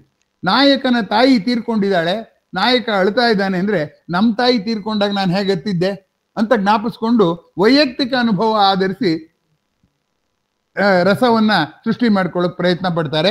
ಅಂದ್ರೆ ಭಾವ ಅನುಭವಕ್ಕೆ ಆಧಾರ, ಭಾವ ವಿಭಾವಕ್ಕೆ ಆಧಾರ ಯಾವುದು? ಅವರ ವೈಯಕ್ತಿಕ ಅನುಭವ. ಇನ್ನೊಂದು ದೃಷ್ಟಿಯಿಂದ ಪ್ರೇಕ್ಷಕರಾಗಿ, ನಾನೊಬ್ಬ ಸೈನಿಕನ ಸಿನಿಮಾ ನೋಡ್ತೇನೆ, ಸೈನಿಕ ಏನ್ ಮಾಡ್ತಾನೆ ಅಂತ ನೋಡಿಲ್ಲ, ನಾನೇನೋ ಓದಿರ್ತೀನಿ ಅದರದ್ದಿರ್ಬೋದು, ಅಥವಾ ನಾನು ಈಗ ಮೊದಲನೇದಾಗಿ ಅವ್ರು ಏನೇನಾಗ್ಬೋದು ಅಂತ ತಿಳ್ಕೊಳಕ್ಕೆ ಹೋಗಿದ್ದೀನಿ ಅಂತ ಅನ್ನೋ ಹಾಗೆ ನೋಡ್ತೀನಿ. ಆ ರೀತಿಯಿಂದಲೂ ನಾಟಕ ನೋಡ್ತೀನಿ. ಇನ್ನೊಂದು ಪಾತ್ರವಾಗಿ ನಾನೇ ಸೈನಿಕನಾಗಿದ್ರೆ ಹೀಗಾಗ್ಬೋದಾಗಿತ್ತಲ್ವಾ ಅಂತ ಸಂಭಾವ್ಯ ಪ್ರಮಾಣ ಅಂತ ಹೇಳ್ತಾರೆ ತತ್ವಶಾಸ್ತ್ರದಲ್ಲಿ. ಸಂಭಾವ್ಯ ಪ್ರಮಾಣದಲ್ಲಿ ನೋಡುವಂಥದ್ದು. ಇನ್ನೊಂದು ರೀತಿಯಲ್ಲಿ ನೋಡುವಂಥದ್ದು ಅಂದ್ರೆ ನಮ್ಮ ಹೀರೋ ರಾಜ್ಕುಮಾರ್ ಹೆಂಗ್ ಮಾಡಿದಾನೆ ಇದನ್ನ ಪಾತ್ರನ ಅಂತ ನಟನ ಮೇಲಿನ ಮಮಕಾರದ ಮೂಲಕ ನಟ ಇದನ್ನ ಎಷ್ಟು ಚೆನ್ನಾಗಿ ಗ್ರಹಿಸಿದಾನೆ ಅನ್ನೋ ರೀತಿಯಲ್ಲಿ ನೋಡ್ತೀವಿ. ಕೊನೆಗೆ ಅಭಿನಯವಾಗಿ ನಟ ಇರ್ಲಿ, ಅವನು ಅಭಿನಯಿಸ್ತಾ ಇದ್ದಾನಲ್ಲ, ಎಷ್ಟು ಚೆನ್ನಾಗಿ ಅಭಿನಯಿಸ್ತಾ ಇದ್ದಾನೆ ಅಂತ ಹೇಳ್ತೀವಿ. ಹೀಗಾಗ್ಬಿಟ್ಟು 5 ರೀತಿಯಿಂದ ನಾವು ಈ ನಾಟ್ಯ ನೋಡ್ತಾನೆ 5 ಕೋನಗಳಿಂದ ನೋಡಿದಾಗ ನನಗೂ ಮತ್ತು ಆವೇಶಕ್ಕೂ ಇರುವ ಬಿಗಿಯಾದ ಅಂಟು ಸಡಲಿಸಿ ಸ್ವಲ್ಪ ದೂರ ಹೋಗ್ತೀವಿ. ಆ ದೂರ ಹೋಗೋದ್ರಿಂದ ರಸಸೃಷ್ಟಿ ಆಗತ್ತೆ ಅಂತ ಭರತ ಮುನಿ ಹೇಳ್ತಾನೆ. ಕಾವ್ಯದಲ್ಲಿ ರಸಸೃಷ್ಟಿ ಇಲ್ಲದೆ ಹೋದ್ರೆ ನೀವು ಮಾತಿನ ಚಮತ್ಕಾರ ಮಾಡಿದ್ರೆ ಅದು ಕಾವ್ಯವೇ ಅಲ್ಲ. ಯಾಕೆಂದ್ರೆ ಕಾವ್ಯ ಅದು ರಸ ಆಗ್ಬೇಕಾದ್ರೆ ಅನುಭವ ಆಗ್ಬೇಕಾದ್ರೆ ನಾನು ದೇಹವಲ್ಲ, ನಾನು ನನ್ನ ದೇಹವನ್ನು ಚಲನೆಯಾಗಿ ಮಾಡುವ ಚೈತನ್ಯ ಅನ್ನೋ ಭಾವ ಬಂದ್ರೆ ರಸ ಬರೋಕ್ ಸಾಧ್ಯ. ಈಗಿನ ಓದುಗರಿಗೆ ಮತ್ತು ಸಾಹಿತಿಗಳಿಗೆ ರಸಸೃಷ್ಟಿ ಯಾಕೆ ಕಷ್ಟ ಆಗ್ತಾ ಇದೆ ಅಂದ್ರೆ ಅವರು ನಾನು ದೇಹ ನನ್ನ ಮನಸ್ಸಿನ ಲೀಲೆಯನ್ನು ವಿವರಿಸ್ತಾರೆ ಹೊರತು ಮನಸ್ಸಿನ ಆಚೆಗೆ ವಿವರಿಸೋದಿಲ್ಲ. ಇಷ್ಟಾದ್ರೂ ಅವ್ರಿಗೆ ಗೊತ್ತಿಲ್ಲ ಹಾಗೆ ಕೆಲವು ಸಂದರ್ಭದಲ್ಲಿ ರಸಸೃಷ್ಟಿ ಮಾಡಿರ್ತಾರೆ. ಒಮ್ಮೆ ಕೈಲಾಸಂ ನಾಟಕ ಮಾಡ್ತಾ ಇದ್ರಲ್ಲ, ಅವ್ರ ಜೊತೆಯಲ್ಲಿ ಹುಣಸೂರು ಕೃಷ್ಣಮೂರ್ತಿ ಅಂತ ಸಿನಿಮಾ ಸಾಹಿತ್ಯ ಮಾಡ್ತಿದ್ರು, ಅಭಿನಯಿಸ್ತಿದ್ರು, ನಿರ್ದೇಶನ ಮಾಡ್ತಿದ್ರು. ಅವರು ಒಂದ್ಸರಿ ಕೈಲಾಸಂ ಕೇಳಿದ್ರಂತೆ, ಯಾಕೆ ನಮ್ಗೆ ಈ ಬಣ್ಣ ಹಚ್ಕೊಂಡು ಕುಣಿಯೋ ಹುಚ್ಚು, ಇದರಿಂದ ಏನ್ ಲಾಭ? ನಟರಿಗೆ ಮರ್ಯಾದೆಯೂ ಇರಲಿಲ್ಲ. ಈಗಿದೆ ಸಿನಿಮಾ ನಟರಿಗೆ, ನಾಟಕದವರಿಗೆ ಎಲ್ಲ ಮರ್ಯಾದೆ ಇದೆ. ಆಗಿನ ಕಾಲದಲ್ಲಿ ಇರಲಿಲ್ಲ. ಕೈಲಾಸಂ ಕಾಲದಲ್ಲಿ ಜನ ನಮ್ಮನ್ನು ಗೌರವಿಸಲ್ಲ. ಕೆಲವರು ಚಪ್ಪಾಳೆ ತಟ್ತಾರೆ, ಕೆಲವರು ಉದಾಸೀನ ಮಾಡ್ತಾರೆ. ಆದ್ರೂ ನಾವು ಅದೆಲ್ಲ ಎದುರಿಸಿ ಅಭಿನಯಿಸುವಂತಹ ನಮ್ಗೆ ಯಾಕೆ ಈ ತರ ಹುಚ್ಚು ಬಂದಿದೆ ಅಂತ. ಅದಕ್ಕೆ ಕೈಲಾಸಂ ಹೇಳಿದ್ರಂತೆ, ಅಲ್ವೋ ಕಿಟ್ಟಿ, ನಾವು ಕೋಪಿಸ್ಕೊಂಡಿರೋ ಪಾತ್ರನ ಅಭಿನಯಿಸಿದಾಗ ನಮಗ್ ಕೋಪ ಬಂದಾಗ್ಲೂ ನಾವು ಅಭಿನಯ ಮಾಡ್ತಿದೀವಿ ಅನ್ಸತ್ತೆ ಹೊರತು ನನಗೆ ಕೋಪ ಬಂದಿದೆ, ನಾನೇ ಕೋಪ ಅಂತ ಅನ್ಕೊಳ್ಳಲ್ಲ ಅಲ್ವೇನೋ. ಹಾಗೆ ಅಭಿನಯಿಸಿದವ್ರಿಗೆ ಪರಿಪಕ್ವತೆ ಬರುತ್ತೆ. ಎಲ್ಲರೂ ಹಾಗೆ ಅಭಿನಯಿಸಲ್ಲ. ದೇ ಇಮಿಟೇಟ್, ಅನುಕರಣೆ ಮಾಡ್ತಾರೆ ಹೊರತು ಅನುಸರಣೆ ಮಾಡ್ತಾರೆ ಹೊರತು ಅಂತರಾತ್ಮಕ್ಕೆ ಅಂತರ್ಗತವಾಗಿ ತಮ್ಮ ಆ ಪಾತ್ರವನ್ನ ತಂದ್ಕೊಳ್ಳೋದಿಲ್ಲ. ಹಾಗೆ ತಂದ್ಕೊಂಡವ್ರಿಗೆ ಪರಿಪಕ್ವತೆ ಬರುತ್ತೆ. ಹಾಗಂತ ಎಲ್ಲಾ ನಟರಿಗೂ ಆ ಪರಿಪಕ್ವತೆ ಬರೋಲ್ಲ ಅನ್ನುವಂಥದ್ದು ಅವರು ಹೇಳಿರುವಂಥ ಗುಟ್ಟು. ಹಿಂದೆ ನಾಟಕಗಳೆಲ್ಲ ಬರ್ತಾ ಇದ್ದದ್ದು ಪೌರಾಣಿಕ ನಾಟಕಗಳೇ ಜನಪ್ರಿಯವಾಗಿದ್ದದ್ದು. ಯಾಕೆಂದ್ರೆ ಸಾಮಾಜಿಕ ನಾಟಕಗಳಲ್ಲಿ ಆ ಪಾತ್ರದ ಜೊತೆಲಿ ಐಡೆಂಟಿಫೈ ಮಾಡಿಕೊಂಡು ನಾವು ಬೇಕಾದಷ್ಟು ಪ್ರಶ್ನೆಗಳು ಹಾಕ್ತೀವಿ. ಆದ್ರೆ ಪೌರಾಣಿಕ ಕಥೆಗಳಲ್ಲಿ ಆ ರೀತಿ ಪ್ರಶ್ನೆ ಹಾಕೊಳ್ಳೋದಕ್ಕೆ ಸಾಧ್ಯ ಆಗೋದಿಲ್ಲ. ಈಗ ಉದಾಹರಣೆಗೆ ಶಾಕುಂತಲ ನಾಟಕ ತಗೊಳ್ಳಿ. ಶಾಕುಂತಲ ನಾಟಕದಲ್ಲಿ ದುಷ್ಯಂತ ಇದ್ದಾನಲ್ಲ, ಅವನು ಮೋಸ ಮಾಡ್ಬಿಟ್ಟ ಶಕುಂತಲೆಗೆ. ಇವಾಗ ನಮ್ಗೀಗ ಏನನ್ಸುತ್ತೆ, ಮೋಸ ಮಾಡಿದ್ರೆ ಏನ್ ಮಾಡಿದೆ, ಕೋರ್ಟ್ಗೆ ಹೋಗ್ತೀವಿ, ಡೈವೋರ್ಸ್ಗೆ ಅಪ್ಲೈ ಮಾಡ್ತೀವಿ, ಹಾಗೆ ಹೀಗೆ. ಅಲ್ಲಿ ಹಾಗಿರಲಿಲ್ಲ, ಡೈವೋರ್ಸ್ನ ಅವಕಾಶವೇ ಇರಲ್ಲ. ಆ ನಾಟಕದಲ್ಲಿ ಏನಾಗುತ್ತೆ, ಕೊನೆಗೆ ಶಕುಂತಲೆ ದುಷ್ಯಂತನ ಮೇಲೆ ಅನುಮಾನ ಪಡಲ್ಲ. ದುಷ್ಯಂತ ಕೊಟ್ಟಿರೋ ಉಂಗುರ ಇವಳು ಕಳ್ಕೊಂಡಿದ್ಲಲ್ಲ, ಅದ್ರ ಮೇಲೆ ಅನುಮಾನ ಪಡ್ತಾಳೆ. ರಾಜ ಮತ್ತೆ ಉಂಗುರ ಕೊಡಕ್ ಬಿಡ್ತಾನೆ ಶಕುಂತಲೆಗೆ. ಆರ್ಯಪುತ್ರ, ನನಗೆ ಈ ಉಂಗುರದಲ್ಲಿ ವಿಶ್ವಾಸವಿಲ್ಲ ಅಂದ್ರೆ ನಿನ್ನ ಮೇಲೆ ವಿಶ್ವಾಸ ಇದೆ ಅಂತ ಹೇಳ್ತಾಳೆ. ಅದು ನಾವು ಅರ್ಥ ಮಾಡ್ಕೋಬೇಕಾದ್ರೆ ಆವತ್ತಿನ ಸಂದರ್ಭಕ್ಕೆ ಹೋಗ್ಬೇಕು. ಅದರಿಂದ ಬೇರೆ ಸಂದರ್ಭಕ್ಕೆ ಹೋಗುವಂತಹ ಒಂದು ಕೆಲಸ ಇದೆಯಲ್ಲ, ಆ ಕೆಲಸನ ಪೌರಾಣಿಕ ಕಥೆಗಳು ಮಾಡ್ತಾ ಇದ್ವು ಅಂತ ಹಿಂದೆ ಪೌರಾಣಿಕ ಕಥೆಗಳನ್ನ ನೋಡೋದಕ್ಕೆ ಇಷ್ಟಪಡ್ತಿದ್ರು. ಆ ನಾಟಕ ನೋಡ್ತಿರೋ ಎಲ್ಲರ ಉತ್ಸಾಹದ ಪ್ರತಿನಿಧಿಯಾಗಿ ಹನುಮಂತ ಇರ್ತಾ ಇದ್ದ. ಹನುಮಂತ ನಮಗೆ ಒಬ್ಬ ಪಾತ್ರವಾಗಿ ಕಾಣ್ತಿರ್ಲಿಲ್ಲ, ರಾಮನ ಬಂಟನಾಗಿ ಕಾಣಿಸ್ತಿರ್ಲಿಲ್ಲ, ನಮ್ಮೊಳಗಿರುವ ಉತ್ಸಾಹಕ್ಕೆ ಒಂದು ಅಭಿವ್ಯಕ್ತಿಯಾಗಿ ಕಾಣ್ತಾ ಇದ್ದ ಅನ್ನುವಂಥದ್ದು ಗಮನಿಸ್ಬೇಕು. ಸಾಮಾಜಿಕ ನಾಟಕಗಳು ಮತ್ತೆ ಸಾಮಾಜಿಕ ಧಾರಾವಾಹಿಗಳು, ಸಾಮಾಜಿಕ ಸಿನಿಮಾಗಳಿಗೆ ನಾವು ಬಂದ್ವಲ್ಲ, ಆ ಬಂದಾಗ ಗಮನಿಸಿದರೆ ಅಲ್ಲಿ ಪಾತ್ರಗಳೆಲ್ಲ ಆವೇಶನ ಅನುಸರಿಸ್ತೀವಿ ಹೊರತು ರಸ ಮಾಡ್ಕೊಳಕ್ ಹೋಗೋದೇ ಇಲ್ಲ. ಒಂದ್ಸರಿ BN ಚಿನ್ನಪ್ಪ ಅಂತ ಯಾರವರು BN ಚಿನ್ನಪ್ಪ ಅವರು ನಾಟಕದಲ್ಲಿ ತುಂಬಾ ಅಭಿನಯಿಸ್ತಿದ್ರು. ಹಿರಿಯಣ್ಣಯ್ಯನವರ ನಾಟಕ ಮಂಡಳಿಯಲ್ಲಿದ್ರು. ಮಾಸ್ಟರ್ ಹಿರಿಯಣ್ಣಯ್ಯನವ್ರ ಜೊತೆಲೂ ಕೂಡ ಕೆಲಸ ಮಾಡ್ತಿದ್ರು. ಅವ್ರನ್ನ ಒಂದ್ಸರಿ ಕೇಳಿದ್ರು, ನಿಮ್ಗೆ ಯಾಕೆ ಇವಾಗ ನಾಟಕ ಮಾಡೋದ್ರಲ್ಲಿ ಆಸಕ್ತಿ ಇಲ್ಲ ಅಂತ. ಇಲ್ಲ, ನನ್ನ ಕಾಲದ ಪ್ರೇಕ್ಷಕರಿಗೆ ಒಂದು ಭಾವ ಪ್ರಪಂಚ ಇತ್ತು. ಅವರು ಆಂಜನೇಯನ ನೋಡ್ತಿರ್ಲಿಲ್ಲ, ಚಿನ್ನಪ್ಪನ ನೋಡ್ತಿರ್ಲಿಲ್ಲ. ಆ ಒಂದು ಉತ್ಸಾಹದ ಭಾವ, ಕೆಲಸದಲ್ಲೇ ತನ್ನ ಕರ್ತವ್ಯದಲ್ಲೇ ತನ್ಮಯನಾಗಿ ತನ್ನ ಊಟ ಹಸಿವೆಯ ಪರಿವೆಯನ್ನು ಮರೆಯುವ ತಾಕತ್ತಿತ್ತಲ್ಲ ಅದನ್ನ ನೋಡ್ತಾ ಇದ್ರು. ಇವತ್ತಿನ ಜನಕ್ಕೆ ಭಾವ ಪ್ರಪಂಚ ಇಲ್ಲದೆ ಇರೋದ್ರಿಂದ ನಮ್ಮ ನಾಟಕಗಳು ಇಷ್ಟ ಆಗಲ್ಲ ಅವ್ರಿಗೆ ನಾವು ಏನನ್ನ ಸೃಷ್ಟಿ ಮಾಡಕ್ ಹೊರಟುವೋ ಅದು ಸೃಷ್ಟಿ ಆಗಲ್ಲ ಅಂತ ಅವ್ರು ಹೇಳ್ತಾ ಇದ್ರು. ಹೀಗಾಗಿ ಕಾವ್ಯದಲ್ಲಿ ಬೀಳುವ ರಸ ಸೃಷ್ಟಿ ದೈನಂದಿನ ಅನುಭವದಲ್ಲಿ ವರ್ತಮಾನ ಪತ್ರಿಕೆಯಲ್ಲಿ ಕಂಡು ಬರದೇ ಇದ್ರೆ ಆಶ್ಚರ್ಯ ಏನೂ ಇಲ್ಲ. ಯಾಕೆಂದ್ರೆ ಇಲ್ಲಿ ನಾವು ಸೀದಾ ಆವೇಶವಾಗಿ ಸ್ವೀಕರಿಸ್ತೀವಿ ಹೊರತು ಅದನ್ನ ರಸವಾಗಿಸಕ್ಕೆ ಹೋಗೋದಿಲ್ಲ. ರಸೋ ವೈ ಸಹ ಅಂತ ಒಂದು ಸಂಸ್ಕೃತದಲ್ಲಿ ಮಾತಿದೆ. ರಸವೂ ಕೂಡ ದೈವವೇ ಅಂತ. ಯಾಕೆ ರಸ ದೈವ, ಆವೇಶ ದೈವ ಅಲ್ಲ ಅಂದ್ರೆ ಆವೇಶದಲ್ಲಿ ನಾನು ಇದೆ, ರಸದಲ್ಲಿ ನಾನು ಇಲ್ಲ. ನಾನು ದೂರ ಸರಿದು ಬಿಟ್ಟು ಇದೊಂದು ನಾಟಕ, ಇದೊಂದು ಲೀಲೆ ಅನ್ನುವ ರೀತಿಯಲ್ಲಿ ನಾನು ಮಾಡ್ತೇನೆ. ಆದರೂ ಕೂಡ ರಸ ತುಂಬಾ ಆಶ್ಚರ್ಯವೇ. ಯಾಕೆ ಅಂದ್ರೆ ಆವೇಶದ ಕೆಸರಿನಲ್ಲಿ ಹುಟ್ಟಿ ಅದು ಮೇಲೆ ಬಂದು ಕೆಸರಿಗೆ ನೀರಿಗೂ ಅಂಟುಕೊಳ್ಳದೆ ಇರೋ ಕಮಲವಾಗಿ ಬಿಡುತ್ತಲ್ಲ, ಅದು ಆಶ್ಚರ್ಯ. ಹಾಗಲಕಾಯಿ ಕಹಿ ನಿಜ, ಬೇರೆ ರುಚಿಗಳನ್ನೆಲ್ಲ ಬೆರೆಸಿ ಅದನ್ನ ಗೊಜ್ಜು ಮಾಡಿದರೆ ಅದು ಸವಿಯಾದ ರುಚಿ ಆಗುತ್ತಲ್ಲ, ಹಾಗೆ ಇಲ್ಲಿ ಆವೇಶವನ್ನ ರಸವಾಗಿ ಪರಿವರ್ತನೆ ಮಾಡುವಂಥದ್ದು ಇಲ್ಲಿ ತುಂಬಾ ಗಮನಿಸಬೇಕಾದ್ದು ಅಂತ. ಈಗ ಇನ್ನೊಂದು ಅಂಶಕ್ಕೆ ನಾನು ಬರ್ತಾ ಇದ್ದೀನಿ. ಅದೇನಪ್ಪ ಅಂದ್ರೆ, ನಾವು ನಾಟಕ ನೋಡುವಾಗ ನಾಟಕ ನಮ್ಗೆ ತುಂಬಾ ಖುಷಿ ಕೊಡುತ್ತೆ. ಯಾಕೆ ಕೊಡುತ್ತೆ? ಈಗ ನಾಟಕದ ಪಾತ್ರ ಒಂದು ವಿಷಾದದ ದೃಶ್ಯ ಅಭಿನಯಿಸ್ತಾ ಇದ್ದಾನೆ ಅಂತ ಇಟ್ಕೊಳ್ಳೋಣ. ಹರಿಶ್ಚಂದ್ರ ಹೆಂಡ್ತಿನ ಕೊಲ್ಲಕ್ಕೆ ಹೊರಟಿದ್ದಾನೆ. ಆ ಕೊಲ್ಲಕ್ಕೆ ಹೊರಟಿದಾಗ ಅಯ್ಯೋ ಎಲ್ಲಿ ಕೊಂದ್ಬಿಡ್ತಾನೋ ಅಂತ ನಾವು ಆ ಪಾತ್ರದ ಜೊತೆಗೂ ಆ ಪಾತ್ರದ ಭಾವವನ್ನು ಆವೇಶವನ್ನು ತಂದ್ಕೋತೀವಿ. ಆದ್ರೂ ಇನ್ನೊಂದ್ಸರಿ ಅದು ನಾಟಕ ಅನ್ನೋದರಿಂದ ಒಂದು ದೂರ ಡಿಸ್ಟೆನ್ಸ್ ಕೂಡ ಮಾಡ್ತೀವಿ. ಅದು ಶೋಕವೂ ಕೂಡ ಒಂದು ರೀತಿಯಲ್ಲಿ ಒಂದು ಸಹಜ ಆನಂದವನ್ನು ಸೃಷ್ಟಿ ಮಾಡುತ್ತೆ. ಆದ್ದರಿಂದ ಪಾತ್ರದ ಜೊತೆಯಲ್ಲಿ ತಾದಾತ್ಮ್ಯವೋ, ಕಥೆಯ ಜೊತೆಯಲ್ಲಿ ತಾದಾತ್ಮ್ಯವೋ, ನಮ್ಮೊಳಗಿರುವ ಆದರ್ಶದ ಜೊತೆಯಲ್ಲಿ ತಾದಾತ್ಮ್ಯವೋ ಅದನ್ನು ಹೇಳಕ್ ಸಾಧ್ಯ ಇಲ್ಲ ಅಂತ ಅಂದ್ಬಿಟ್ಟು ರಸದ ಚರ್ಚೆಯಲ್ಲಿ ತೀನಂ ಶ್ರೀಕಂಠಯ್ಯನವರು ತುಂಬಾ ಚೆನ್ನಾಗಿ ವಿಸ್ತಾರ ಮಾಡಿದ್ದಾರೆ. ಇಲ್ಲಿ ಗಮನಿಸಬೇಕಾದ್ದು ಎಷ್ಟು ಸೋಜಿಗದ ಸಂಗತಿ ಅಂದ್ರೆ, ಯಾರು ಬಿದ್ದಾಗ ನಗ್ತೀವಿ, ಸಿನಿಮಾದಲ್ಲಿ ನಟ ಬಿದ್ದಾಗ ಅವನು ತಿರ್ಗಾ ಮೇಲೆ ಹೇಳ್ತಾನೆ ಏನೋ ಆಗುತ್ತೆ, ಆವಾಗ ನಾವು ನಗೋದಿಲ್ಲ, ಹಾಗಂತ ಅಳೋದೂ ಇಲ್ಲ. ಅದರಿಂದ ತಾದಾತ್ಮ ಮಾಡ್ಕೊಳ್ತೀವಿ, ಮಾಡ್ಕೊಂಡಿಲ್ಲ ಅಂದ್ರೆ ಎರಡರಲ್ಲಿ ಯಾವ್ದಾದ್ರು ಒಂದು ಉತ್ತರ ಹೇಳಿ ಅಂದ್ರೆ ಎರಡೂ ಉತ್ತರ ಹೇಳೋದಕ್ಕೆ ಸಾಧ್ಯ ಆಗೋದಿಲ್ಲ. ಒಂದ್ಸರಿ ಈ ರಸದ ಬಗ್ಗೆ ಒಂದು ಉಪನ್ಯಾಸ ಮಾಡಬೇಕು ಅಂತ ರಾಧಾಕೃಷ್ಣನವ್ರನ್ನ ಪುಣೆ ವಿಶ್ವವಿದ್ಯಾನಿಲಯದವ್ರು ಕರೆದ್ರು.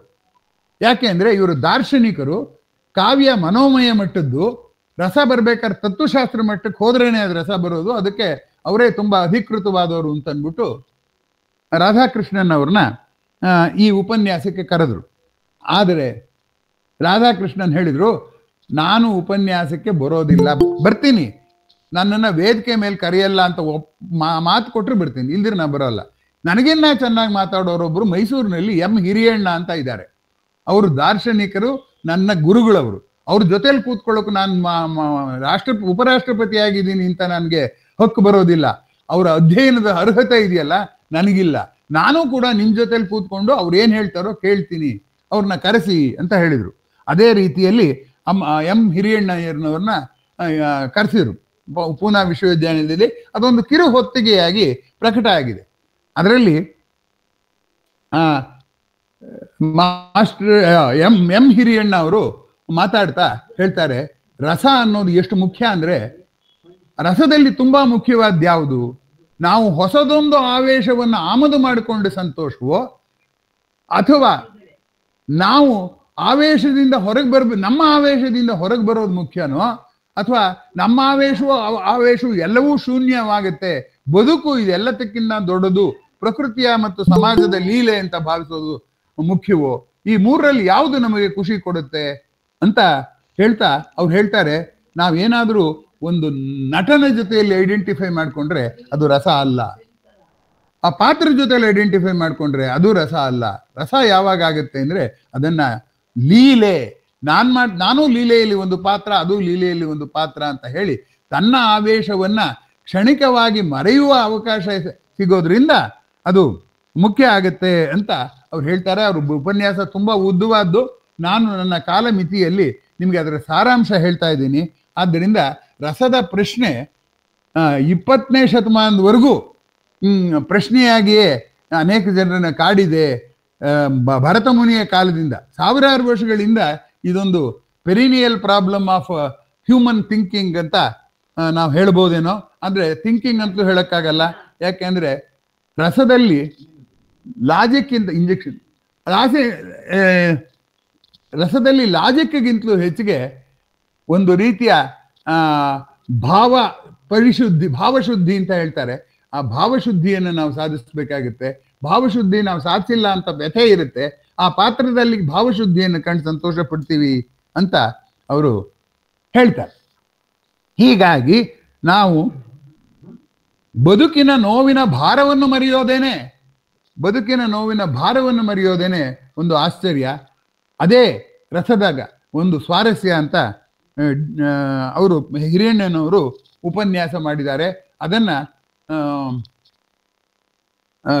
ಸರ್ವೇಪಲ್ಲಿ ರಾಧಾಕೃಷ್ಣನ್ ಅವರು ಆಮೇಲೆ ಆ ಉಪನ್ಯಾಸದ ಬಗ್ಗೆ ಮಾತಾಡ್ತಾ ಹೇಳ್ತಾರೆ, ಇದನ್ನು ನನಗೆ ಕೂಡ ಸ್ಪಷ್ಟ ಆಗಿರಲಿಲ್ಲ, ಈಗ ಹಿರಿಯಣ್ಣನವರು ಹೇಳಿದ ಮೇಲೆ ನನಗೆ ಸ್ಪಷ್ಟ ಆಯಿತು ಅಂತ.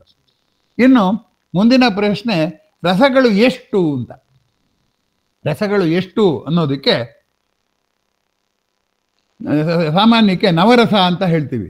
ನಾನು ಪ್ರಾರಂಭದಲ್ಲೇ ಹೇಳಿದೆ, ನವರಸ ನಾಯಕ ಜಗ್ಗೇಶ್ ಅನ್ನೋರಿಗೆ ನವರಸ ಅಂದ್ರೆ ಏನು ಅಂತ ಯಾವ್ಯಾವುದು ಅಂತ ಹೇಳಕ್ ಗೊತ್ತಿದೆಯೋ, ರಸ ಅಂದ್ರೆ ಏನು ಅಂತ ಗೊತ್ತಿರೋದಿಲ್ಲ, ಶಬ್ದದಲ್ಲಿ ನಾವು ವ್ಯವಹಾರ ಮಾಡ್ತೀವಿ ಅಂತ.